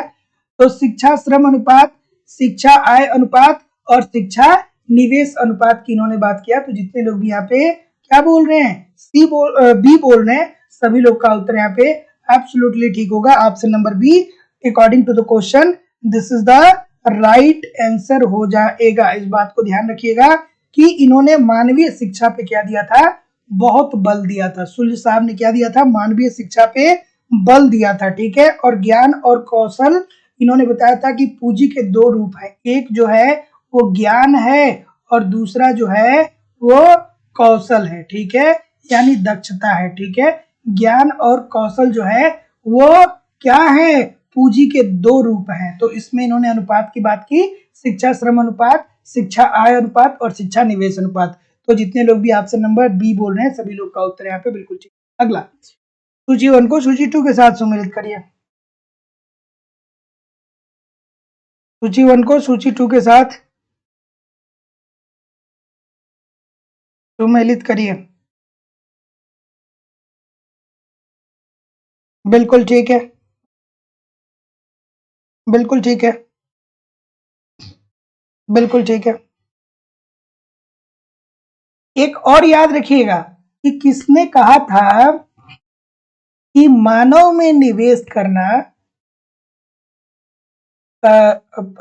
मानव में निवेश करना, मानवीय पूंजी में निवेश करना, मानवीय पूंजी में निवेश करना, अर्थव्यवस्था में निवेश कर, मानवीय पूंजी में निवेश करना, अर्थव्यवस्था में निवेश करना है, ठीक है।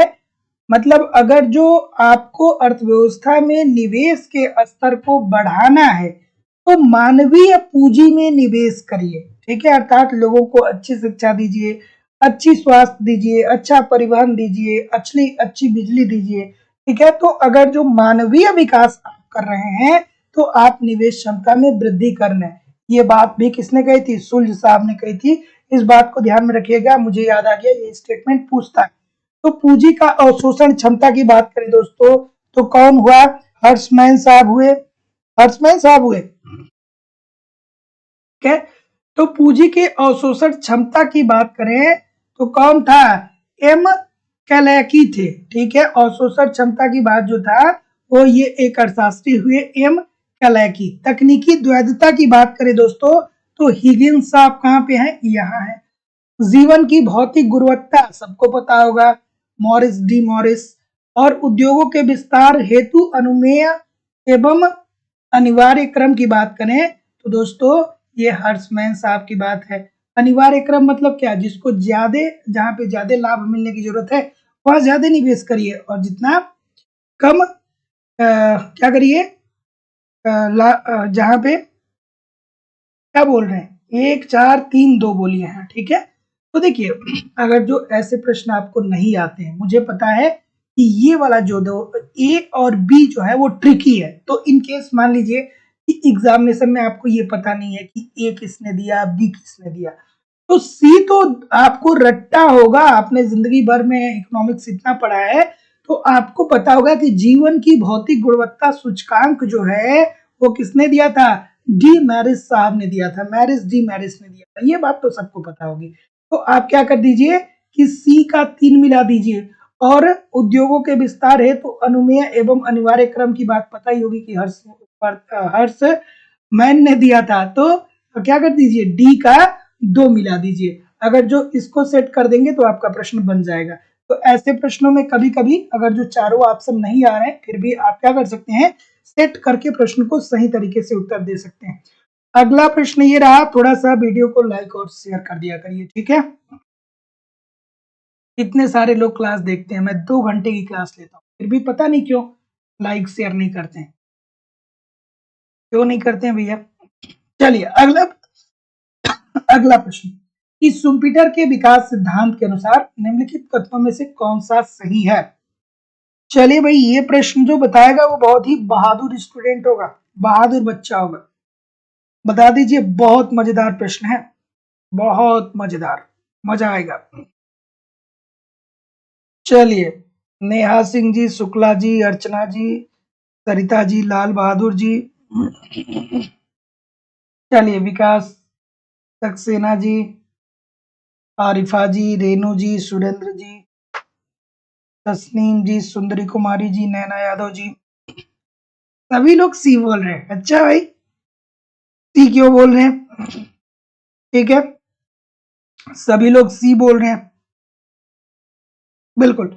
तो जितने लोग भी सी बोल रहे हैं सबका उत्तर ठीक है कि सुम्पीटर के विकास सिद्धांत के अनुसार निम्नलिखित में से कौन सा सही है। तो सही ये है कि उपरोक्त में से कोई नहीं सही है, ठीक है, क्योंकि लोकतंत्र एक आर्थिक प्रणाली को की दक्षता को बढ़ाता है, ये कोई सर्टेन नहीं है, ठीक है। तो जितने लोग भी ऑप्शन नंबर क्या बोल रहे हैं, सी बोल रहे हैं, सभी लोग का उत्तर यहाँ पे बिल्कुल ठीक हो जाएगा, बिल्कुल ठीक है। लोकतंत्र तो एक तरीके से कह सकते हैं आपकी ये आर्थिक जड़ता लाता है ना, आर्थिक जड़ता लाता है, क्योंकि यहाँ पे पावर मिल जाता है कुछ लोगों को और वो लोग अपने अनुसार चीजों को क्या कर देते हैं, कंडक्ट करते हैं।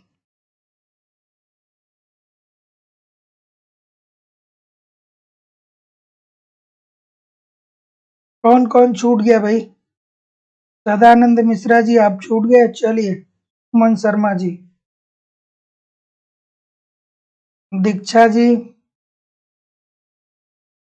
चलिए जो लोग छूट गए अपना नाम एक बार ले लीजिएगा खुद से, ठीक है। क्या उत्तर होगा भाई?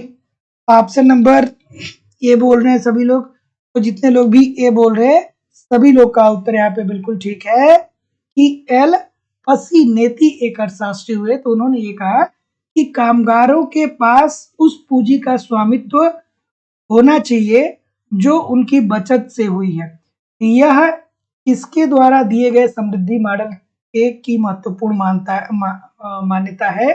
तो एल पसीनेती एक अर्थशास्त्री हुए, उन्होंने बताया, ठीक है।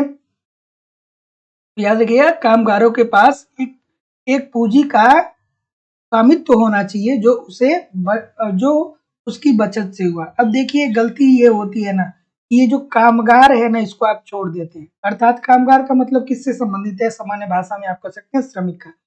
तो इसके पास कम से कम इतना पूंजी होना चाहिए कि इस पूंजी से वो बचत कर पाए, मतलब उसको जीवन निर्वहन मजदूरी नहीं देनी चाहिए, ठीक है।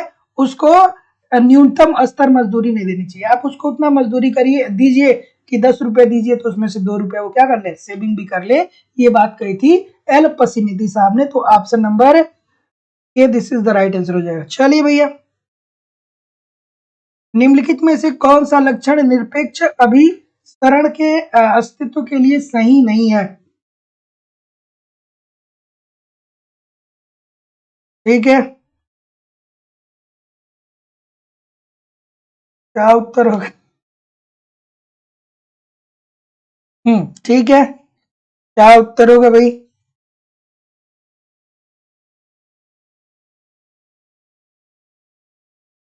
चलिए, क्या उत्तर आ रहा है? ठीक है, इस प्रश्न का उत्तर करिए।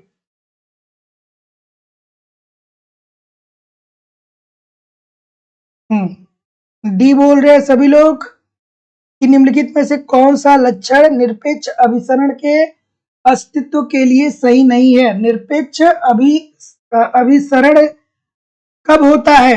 निरपेक्ष अभिसरण कब होता है? ये तब होता है जब निर्धन देश, ठीक है, धनी देश, निर्धन देश हो गया, या धनी देशों के मध्य बचत दर या जनसंख्या दर या तकनीकी दर या ह्रास दर समान मान लिया जाता है, ठीक है। तो जब धनी देश और निर्धन देश दोनों के मध्य तकनीकी को या बचत को या जनसंख्या को समान मान लिया जाता है, तो ऐसी स्थिति में निरपेक्ष अभिसरण की स्थिति क्या होती है दोस्तों? उत्पन्न हो जाती है। तो जितने लोग भी क्या बोल रहे हैं कि समान पूंजी श्रम अनुपात, सभी लोग का उत्तर यहाँ पे बिल्कुल ठीक हो जाएगा, क्योंकि यहाँ पे नहीं पूछ रहा है।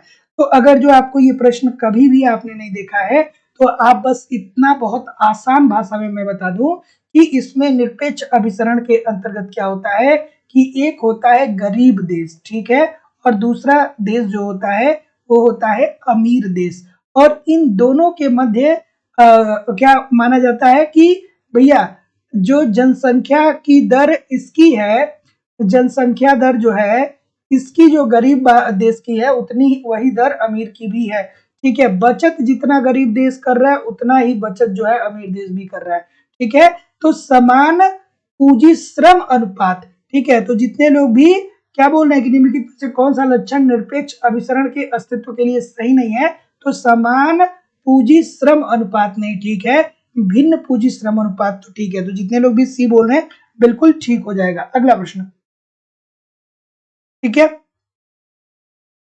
तो निरपेक्ष अभिसरण को दोस्तों भिन्न श्रम अनुपात बोला जाता है ना। चलिए क्या उत्तर आ रहा है भाई? इस सोलो के वृद्धि मॉडल में प्रति व्यक्ति निर्गत किसका फलन होता है? सोलो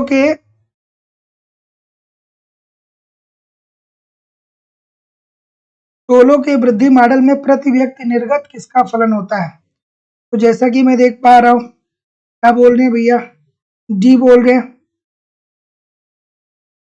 जितने लोग भी डी बोल रहे हैं पूंजी श्रम अनुपात, सभी लोग का उत्तर यहाँ पे ठीक है कि सोलो के वृद्धि मॉडल में प्रति व्यक्ति निर्गत किसका फलन होता है? तो पूंजी श्रम अनुपात का होता है। तो जितने लोग भी डी बोल रहे हैं ठीक बोल रहे हैं। अगला, निम्नलिखित में से कौन सा जेम्स मीड के मॉडल की विशेषता नहीं है? चलिए भैया, जेम्स मीड के मॉडल की विशेषता कौन सी नहीं है?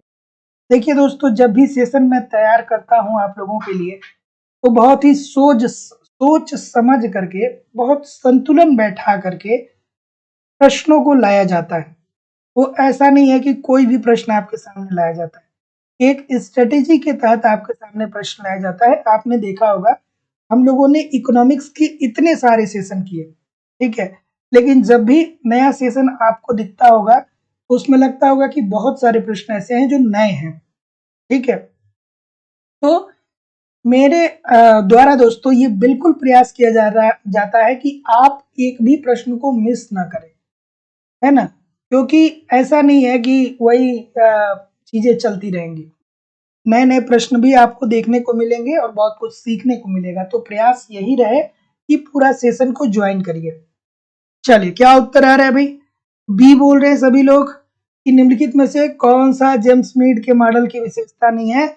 तो जेम्स मीड के मॉडल की विशेषता जो है वो क्या नहीं है? चलिए क्या बोल रहे हैं भैया? बिल्कुल ठीक है, neo classical theory of economic growth की पुस्तक थी, जेम्स मीड की थी। और जितने लोग भी हैं ना भाई, जितने लोग भी हैं सब कॉपी पेस्ट कर रहे हैं। निम्नलिखित में से कौन जेम्स मीड के मॉडल की विशेषता नहीं है? तो इनके मॉडल की विशेषता यह नहीं है कि ये जनसंख्या वृद्धि और बचत दर के बीच संबंध की जांच करता है, ठीक है। तो ये जनसंख्या वृद्धि और जनसंख्या वृद्धि दर और बचत वृद्धि दर के बीच संबंध की जांच ये नहीं करता है, ठीक है। तो जितने लोग भी डी बोलेंगे सभी लोग का उत्तर यहाँ पे ठीक होगा, और जितने लोग भी क्या बोलेंगे बी बोल रहे हैं सबका उत्तर क्या होने वाला है? गलत होने वाला है, ठीक है। बी जो होगा इसका राइट आंसर होगा। अब इसके लिए जेम्स मेड का मॉडल आपको पढ़ना पड़ेगा, ठीक है। अगला,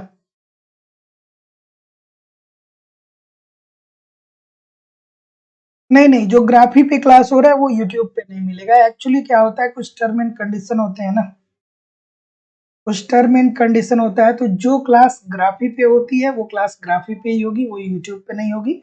और जो यूट्यूब पे क्लास होती है वो ग्राफी पे नहीं।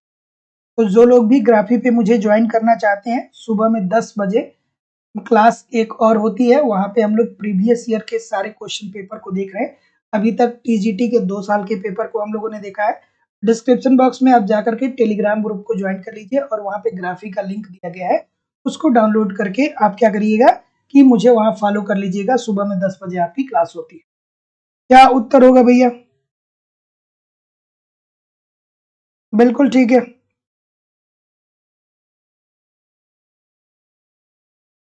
कि यदि सोलो के समृद्धि मॉडल की मुख्य भविष्यवाणी वैध हो तो कौन सी बातें ठीक होंगी?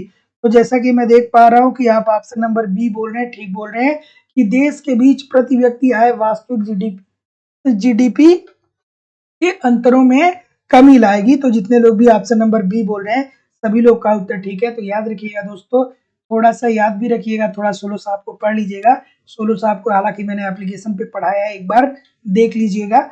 तो यदि सोलो के समृद्धि मॉडल की मुख्य भविष्यवाणी क्या है, वैध है, मतलब तर्क संगत है, तो ऐसी स्थिति में देशों के बीच प्रति व्यक्ति वास्तविक जीडीपी के अंतरों में क्या आ जाएगी, कमी आ जाएगी। Option number B according to the right answer. वास्तविक राष्ट्रीय आय में वृद्धि कब होगी? वास्तव में आपके देश के राष्ट्रीय आय में वृद्धि कब होगी? राष्ट्रीय आय में वृद्धि कब होता है भैया? इजी सी बात है, ये तो सभी लोग करने चाहिए प्रश्न, कोई गलत करेगा क्या? राष्ट्रीय आय में वृद्धि कब होता है? आपके देश की जो राष्ट्रीय आय है, अर्थात जो वास्तविक राष्ट्रीय आय है, उसमें वृद्धि कब होगा? कब होगा भैया? तभी तो होगा जब मांग और पूर्ति क्रियाशील होगा। मांग व पूर्ति, मतलब मांग भी ज्यादा होगा और पूर्ति भी उसका ज्यादा होगा। और मांग व पूर्ति कब ज्यादा होगा? जब उत्पादन का स्तर ज्यादा होगा, मतलब जब उत्पादन बढ़ रहा होता है। तो अगर जो देश में उत्पादन के स्तर में निरंतर वृद्धि देखने को मिलता है, ठीक है, तो इसका मतलब कि आपके वास्तविक राष्ट्रीय आय में क्या हो रही है, वृद्धि हो रही है। तो उत्पादनों का बढ़ना ही तो राष्ट्रीय आय में वृद्धि कहलाता है। तो जितने लोग भी डी बोलेंगे सर, सभी लोग का उत्तर ठीक हो जाएगा। जो लोग डी नहीं बोल रहे हैं वो कंसंट्रेट होके नहीं पढ़ रहे हैं, और कंसंट्रेट नहीं होके पढ़ रहे हैं तो इसलिए गलत कर रहे हैं। अगला प्रश्न, चलिए, कि एक काल्पनिक अर्थव्यवस्था के लिए शुद्ध राष्ट्रीय उत्पाद का मान 10,000 करोड़ रुपए है, अप्रत्यक्ष कर 1500 करोड़ है, सब्सिडी 800 करोड़ है, तो राष्ट्रीय आय का मान क्या होगा? चलिए, क्या उत्तर होगा भाई? बिल्कुल ठीक है। राष्ट्रीय आय इज इक्वल टू क्या होता है, एनएनपी माइनस प्रत्यक्ष कर प्लस अधिदान। ठीक है, तो क्या उत्तर आ रहा है? अधिदान का मतलब क्या होगा भाई? अधिदान का मतलब क्या होगा बताइए? अधिदान का मतलब क्या होगा? एक शब्द मैंने बोला है, अधिदान। अधिदान का मतलब क्या होगा बताइए? अधिदान का मतलब क्या होगा बताइए? ठीक है,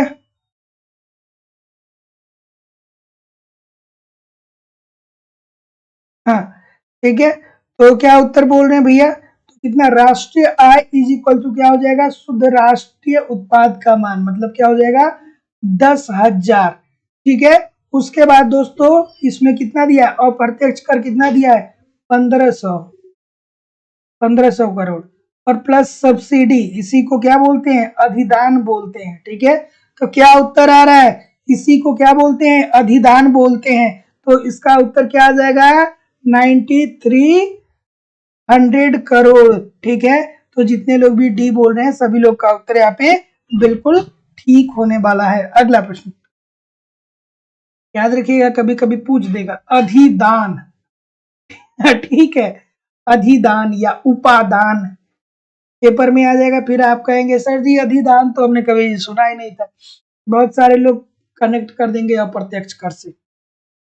ठीक है, सच्ची सच्ची बताइए, कितने लोगों को अधिदान जब मैं बोला हूं तो अप्रत्यक्ष कर समझ में आया? कई लोग इमेजिन किए होंगे कि अधिदान का मतलब अप्रत्यक्ष कर भी हो सकता है। अगला प्रश्न भैया बता दीजिए, क्या उत्तर आ रहा है? बाजार मूल्य पर सकल राष्ट्रीय उत्पादन की गणना में निम्नलिखित में से किसको सम्मिलित नहीं किया जाता है? तो जैसा कि मैं देख पा रहा हूं, उपादान अर्थात सब्सिडी की हम क्या करते हैं? सब्सिडी को हम सम्मिलित नहीं करते हैं। सब्सिडी हमको गवर्नमेंट हमें जनता को प्रदान करती है। क्यों सब्सिडी प्रदान करती है? ताकि सभी लोगों तक कुछ सुविधाएं ऐसी हैं जो पहुंच सके। जैसे गैस सिलेंडर पे सब्सिडी आपको मिलता है। तो जितने लोग भी डी बोल रहे हैं सभी लोग का उत्तर यहाँ पे बिल्कुल ठीक हो जाएगा।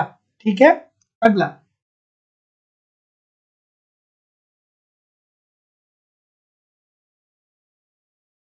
हम्म,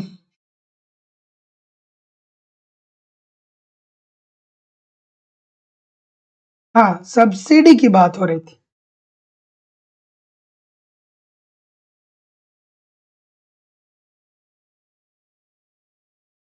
चलिए, यदि बाजार मूल्यों पर राष्ट्रीय आय में उपादान जोड़ दिया जाए और अप्रत्यक्ष कर घटा दिए जाए तो वह किसके बराबर होगा? बार बार मैं बोलता हूं कि सर जी देख लीजिए, आप थोड़ा सा कापी पेन रखिए अपने पास में। और कुछ चीजें ऐसी हैं, जैसे राष्ट्रीय आय की कुछ चीजें ऐसी हैं जिसको थोड़ा सा नोट डाउन किया करिए, है ना? तो ऑप्शन नंबर क्या बोल रहे हैं? ये सभी लोग बोल रहे हैं, तो मुझे लग नहीं रहा कि कोई गलत करेगा। तो यदि बाजार मूल्यों पर राष्ट्रीय आय में उपादान को जोड़ दिया जाए और अप्रत्यक्ष कर घटा दिए जाए तो वह बराबर होगा साधन कीमतों पर राष्ट्रीय आय के। इकोनॉमिक्स का एकमात्र चैप्टर है, जब इसके कॉन्सेप्ट को पढ़ेंगे तो बहुत आसान लगेगा, इससे आसान कुछ नहीं है। लेकिन जब इस थोड़ा भी कंसंट्रेशन कोलैप्स हुआ तो इकोनॉमिक्स में सबसे कठिन चैप्टर है ये, क्योंकि छोटी छोटी चीजें हैं, बारीक बारीक चीज। ठीक है, एक एक शब्द से, दो दो शब्द से प्रश्न गलत हो जाते हैं। तो ये आसान बहुत है लेकिन कठिन भी बहुत है। चलिए बताइए भाई, क्या उत्तर होगा?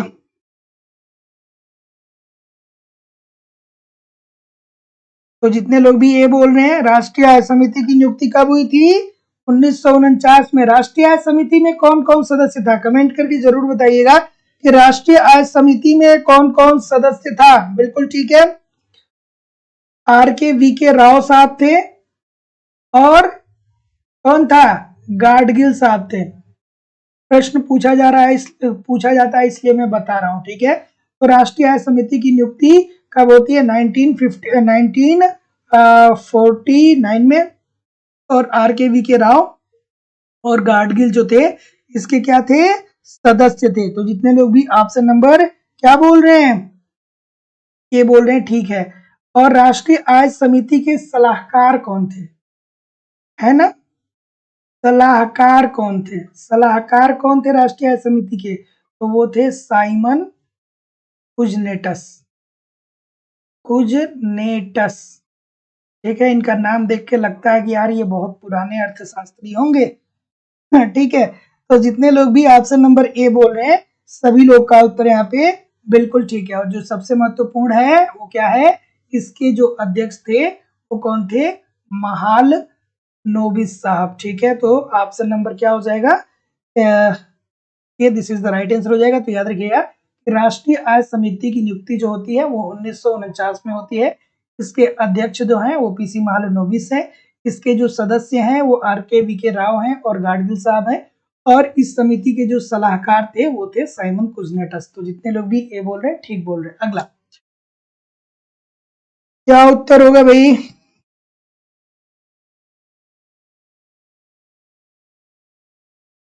आर्थिक समृद्धि के साथ राष्ट्रीय आय में सेवा क्षेत्र का अंश कैसा होता है? ये तो आपके लिए बहुत आसान सा प्रश्न। आसान सा है कि नहीं है? ये बहुत आसान सा प्रश्न है कि नहीं है? आप कहेंगे सर जी घटता है और क्या, ये तो होगा। ऑप्शन नंबर ए कितने लोग बोल रहे हैं? घटने की बात कोई कर रहा है? नहीं कर रहा है। तो आर्थिक समृद्धि के साथ राष्ट्रीय आय में सेवा क्षेत्र का योगदान क्या होता है? बढ़ता है। अगर जो कोई देश आर्थिक समृद्धि कर रहा है तो उस देश के राष्ट्रीय आय में तृतीयक क्षेत्र जिसमें क्या आता है, सेवा आता है, तो सेवा क्षेत्र का राष्ट्रीय आय में योगदान बढ़ता है और जो प्राथमिक क्षेत्र होता है उसका राष्ट्रीय आय में योगदान कम होता है।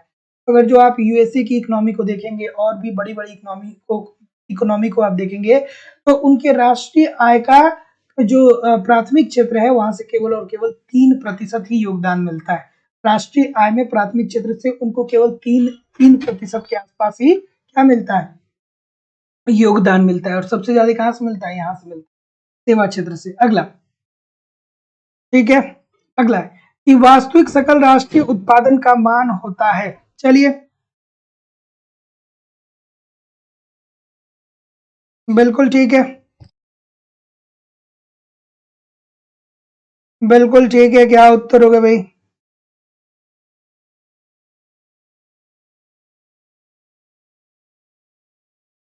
चलिए, कि वास्तविक सकल राष्ट्रीय उत्पादन का मान होगा, तो जैसा कि मैं देख पा रहा हूं, बिल्कुल ठीक है, बिल्कुल ठीक है, बिल्कुल ठीक है, बिल्कुल ठीक है, बिल्कुल ठीक है। ऑप्शन नंबर क्या होगा भाई? गलतियां हो रही हैं बहुत सारी।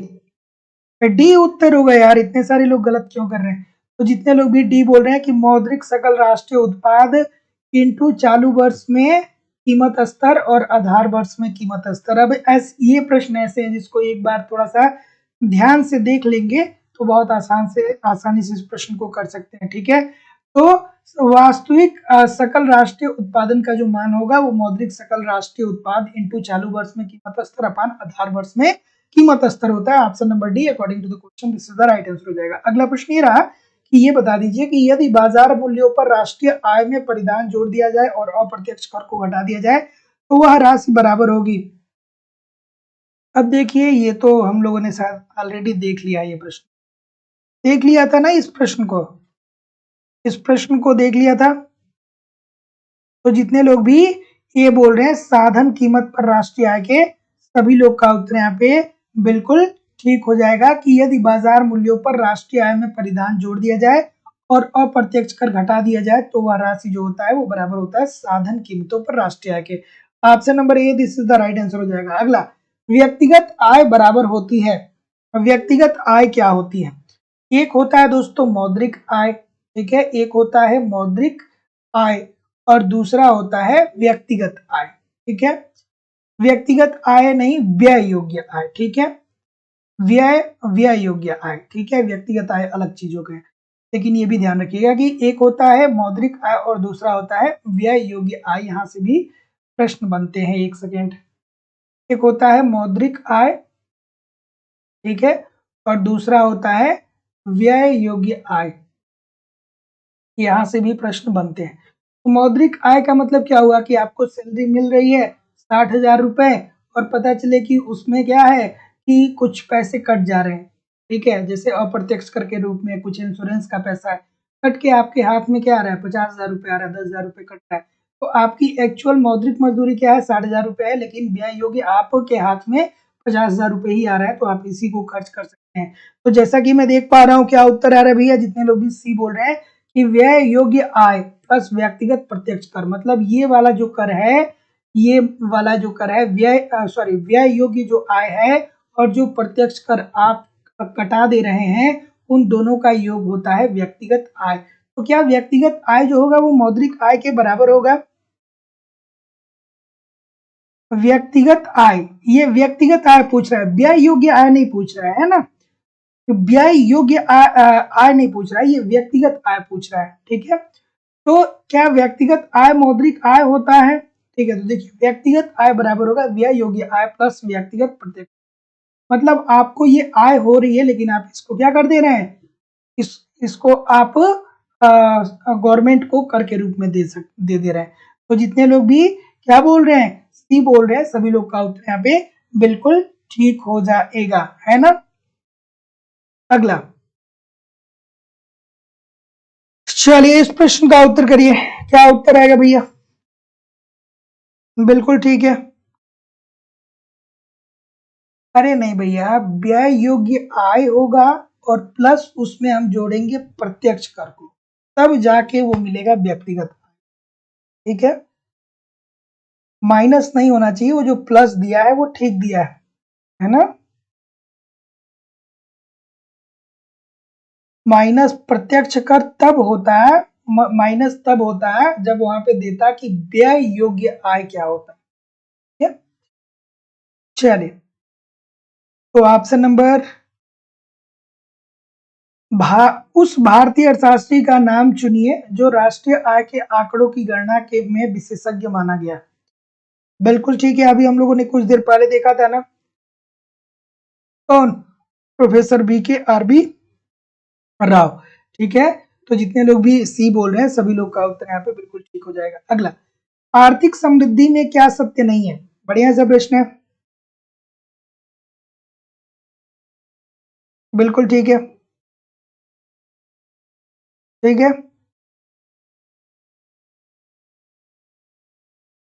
बिल्कुल।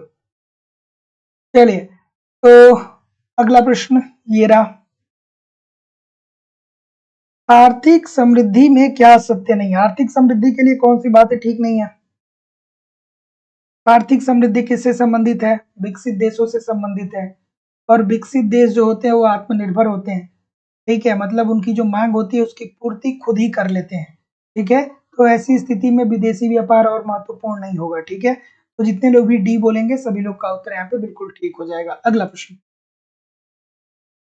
हस्तांतरण आय का तात्पर्य है कि कभी कभी हस्तांतरण आय दे देता है भैया, और कभी कभी हस्तांतरण आय दे देता है। सुनील जी, सदानंद जी, शांति जी, रेणुका जी, सुमन शर्मा जी, दीक्षा जी, सुची मिश्रा जी, सरिता जी, अमरेश यादव जी, निरुपमा जी, मंजुला जी, फरीन फातिमा जी, वृष्टि जी, रुखसार जी, प्रियम मिश्रा जी, राधिका जी, रेणु जी, अरुधति देवी जी। बात समझ में आ रही है कि कभी कभी हस्तांतरण आय को हस्तांतरण आय भी दे देता है, और ये क्या होता है? ठीक है, तो जितने लोग भी क्या बोलेंगे, सी बोलेंगे, सभी लोग का उत्तर ठीक है सर, कि जो आय आर्थिक क्रियाओं से प्रदर्शित नहीं होता है, अर्थात क्या होता है? पेंशन दिया जाता है। ठीक है, क्या दिया जाता है? पेंशन दिया जाता है। क्या दिया जाता है? छात्रवृत्ति दिया जाता है। ठीक है, समझ रहे हैं कि नहीं समझ रहे हैं? समझ रहे हैं ना? हाँ, समझिएगा। छात्रवृत्ति दिया जाता है, आपको उपहार सरकार देती है, लैपटॉप देती है, फोन देती है।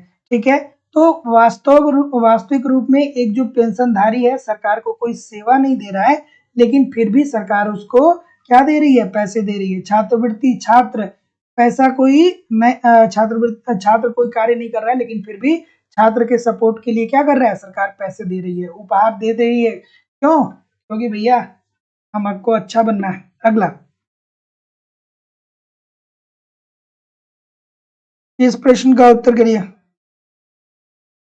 कि निम्नलिखित कारकों में से कौन सा कारक सकल राष्ट्रीय उत्पादन में प्रत्यक्ष रूप से वृद्धि करेगा?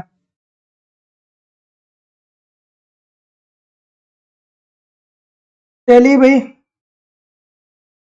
क्या उत्तर होगा? निम्नलिखित कारकों में से कौन सा कारक सकल राष्ट्रीय उत्पाद में प्रत्यक्ष रूप से वृद्धि करेगा? क्या बोलेंगे भाई आप?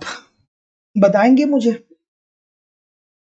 आपका ये सर जी देखिए, उत्पादन में प्रत्यक्ष रूप से वृद्धि कब होगा? उत्पादन बढ़ाना है तो इजी सी बात है कि विनियोग बढ़ाना पड़ेगा। विनियोग बढ़ाने के बाद ही तो उत्पादन बढ़ेगा। ठीक है, जब हम विनियोग करेंगे, ठीक है, हम जब ज्यादा निवेश करेंगे, तभी तो जाकर के हमको क्या होगा कि उत्पादन बढ़ेगा। तो जितने लोग भी ऑप्शन नंबर क्या बोल रहे हैं, विनियोग में वृद्धि, सभी लोग का उत्तर ठीक हो जाएगा। अगला, राष्ट्रीय मापन की सर्वोत्तम विधि कौन सी है? कल ये प्रश्न किया गया था, कोई गलत नहीं करेगा। ठीक है, राष्ट्रीय आय को मापने का सबसे बेहतर विधि क्या कौन सा है जिसमें सबसे कम त्रुटि देखने को मिलती है? बता दीजिए भाई, कोई गलत करेगा क्या? हम्म, तो जितने लोग भी गलत नहीं करेंगे, मुझे नहीं लग रहा है कि कोई गलत करेगा, सभी लोग ठीक करेंगे भाई, सभी लोग क्या है? जिम्मेदार है। तो जितने लोग भी ये बोल रहे हैं कि उत्पाद विधि और व्यय विधि दोनों, ठीक है, तो अगर जो राष्ट्रीय आय का मापन उत्पाद विधि और व्यय विधि के समन्वय के साथ किया जाता है तो राष्ट्रीय आय को के मापन में त्रुटि की संभावना जो होती है वो अत्यंत ही कम होती है। तो जितने लोग भी ए बोल रहे हैं ठीक बोल रहे हैं। अगला, चलिए सोहन जी गुड इवनिंग, शाम को 7 बजे से क्लास होती है, ज्वाइन कर लिया करिए समय से। अगला प्रश्न ये रहा कि राष्ट्रीय लाभांश किसी समाज के आय का वह भाग है जिसे मुद्रा द्वारा मापा जा सकता है, किसकी परिभाषा है। एक बात, प्यारी सी बात याद आ रही है, एक खूबसूरत सी बात आपको याद आनी चाहिए कि किसने कहा था कि देखिए राष्ट्रीय आय की गणना जब करिए ना तो उन्हीं वस्तुओं को सम्मिलित कीजिए जिनको हम मुद्रा के रूप में माप सकते। राष्ट्रीय आय की जब आप गणना जब करिए तो उन्हीं वस्तुओं को शामिल करिए जिन वस्तुओं का मुद्रा के रूप में माप संभव है। मुद्रा के रूप में माप संभव है, ये बात किसने कही थी सर। तो अब तो सभी लोग ठीक बताएंगे। कौन बताएगा? पीगू साहब बताते हैं। ठीक है, तो राष्ट्रीय लाभांश किसी समाज के आय का वह भाग है जिसे मुद्रा द्वारा मापा जा सकता है, ये बात कही थी पीगू साहब ने। तो एक ये भी बात याद रखिएगा राष्ट्रीय लाभांश के संदर्भ में, और ये भी बात याद रखिएगा कि पीगू साहब कहते हैं कि अगर आप राष्ट्रीय आय की जब गणना करिए तो राष्ट्रीय आय में उन्हीं वस्तुओं को शामिल करिए जिनको मुद्रा के रूप में मापा जा सकता है। फिर जब आप पढ़ते हैं क्या बेरोजगारी के बारे में, ठीक है, जब आप वहां पे क्या पढ़ते हैं, आप बेरोजगारी के बारे में पढ़ते हैं तो क्या बताते हैं पीगू साहब, कहते हैं कि भैया पूर्ण रोजगार की स्थिति अर्थव्यवस्था में चाहिए तो रोजगार को बढ़ाने के लिए क्या करना चाहिए, क्या करना चाहिए, मजदूरी कटौती करना चाहिए। अगला प्रश्न, अगला प्रश्न क्या उत्तर होगा भाई, पढ़ लीजिए इस प्रश्न को, थोड़ा सा आराम से पढ़ लीजिए। ठीक है,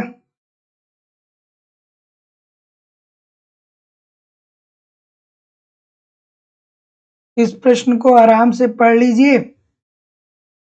राष्ट्रीय लाभांशों तथा आय में केवल अंतिम उपभोक्ताओं द्वारा प्राप्त सेवाएं सम्मिलित होती हैं। ठीक है, ये पॉइंट आउट करने की जरूरत है। अंतिम उपभोक्ता चाहे वे भौतिक या मानवीय वातावरण से प्राप्त हो। इस प्रकार एक पियानो या ओवरकोट जो मेरे लिए इस वर्ष बनाया गया है इस वर्ष की आय का भाग नहीं है, वरन पूंजी में वृद्धि में है। केवल इन वस्तुओं द्वारा मेरे लिए इस वर्ष की गई सेवाओं की आय है। ये परिभाषा किसकी है? तो जो गहराई से पढ़ा होगा भैया इस प्रश्न को वो जानता होगा कि ये बात किसके द्वारा कही गई है, फिशर साहब के द्वारा कही गई है। अगला, राष्ट्रीय आय की गणना कितने अवधि के लिए की जाती है? राष्ट्रीय आय की गणना जो है वो कितने अवधि के लिए की जाती है भाई, बताएंगे? ओवरकोट और पियानो की बात सर साहब ही करेंगे, है ना। क्या उत्तर आ रहा है कि, और कल 10 बजे ग्राफी पे जरूर जुड़ा करिए, है ना, वहां पे काफी महत्वपूर्ण सेशन चल रहा है, तो 10 बजे सभी लोग लाइव जुड़ा करिए ग्राफी पे। क्या उत्तर आ रहे भाई, ये बोल रहे हैं सभी लोग, कुछ लोग डी भी बता रहे हैं, 5 वर्ष बता रहे हैं। अच्छा भाई, कितने लोग 5 वर्ष बता रहे हैं? राष्ट्रीय आय की गणना कितनी अवधि के लिए किया जाता है? तो दोस्तों ये जितने लोग भी 1 वर्ष की बात बोल रहे हैं सभी लोग का उत्तर ठीक है। अरे भैया 5 वर्ष पे राष्ट्रीय आय की गणना करते हैं लोग, तो जितने लोग भी ये बोल रहे हैं 1 वर्ष की बात बोल रहे हैं सभी लोग का उत्तर बिल्कुल ठीक है, प्रत्येक वर्ष से उसकी गणना होती है ना। अगला प्रश्न कि किसी विकासशील अर्थव्यवस्था में राष्ट्रीय आय अनुमान में अर्थशास्त्रियों को सामना करना पड़ता है। जब राष्ट्रीय आय का हम अनुमान लगाते हैं तो अर्थशास्त्रियों को किन किन समस्याओं से गुजरना पड़ता है? ठीक है, 5 वर्ष योजना आयोग समझ लिए क्या? योजना आयोग के बारे में, पंचवर्षीय योजना के बारे में सोच लिए क्या? है?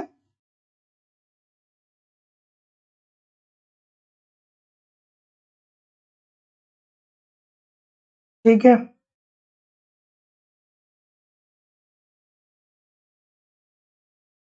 ठीक है, तो जितने लोग भी क्या बोलेंगे सर, सी बोलेंगे, बहुत अच्छी बात बोलेंगे कि किसी विकासशील अर्थव्यवस्था में राष्ट्रीय आय अनुमान लगाने में अर्थशास्त्रियों का सामना करना पड़ता है अवधारणाओं का और सांख्यिकीय समस्याओं का। ठीक है, क्योंकि बहुत सारी चीजें ऐसी होती हैं जिसको मुद्रा के रूप में हम माप नहीं सकते हैं और अवधारणाओं को भी ठीक तरीके से हम इम्प्लीमेंट नहीं कर पाते हैं। अगला,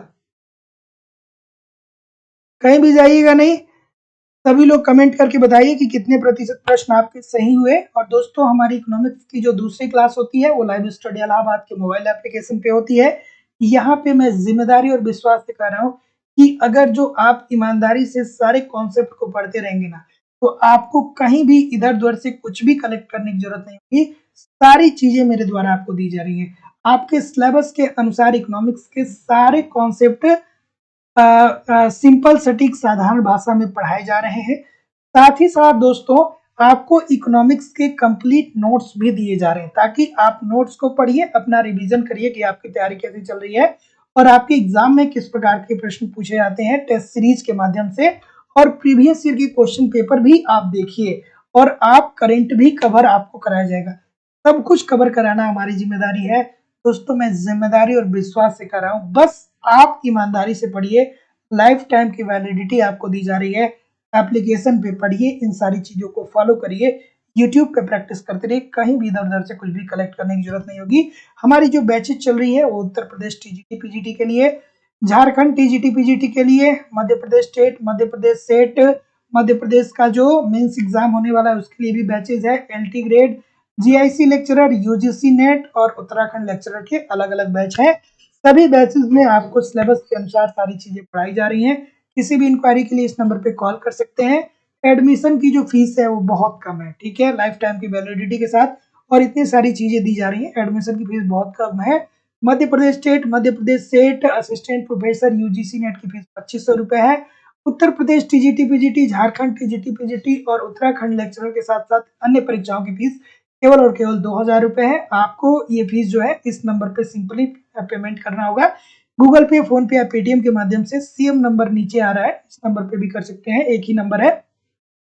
इस क्यूआर कोड को स्कैन करके भी फीस पेमेंट कर सकते हैं और उस फीस पेमेंट करने के बाद इसका स्क्रीनशॉट आपको इसी व्हाट्सएप नंबर पे सेंड करना होगा।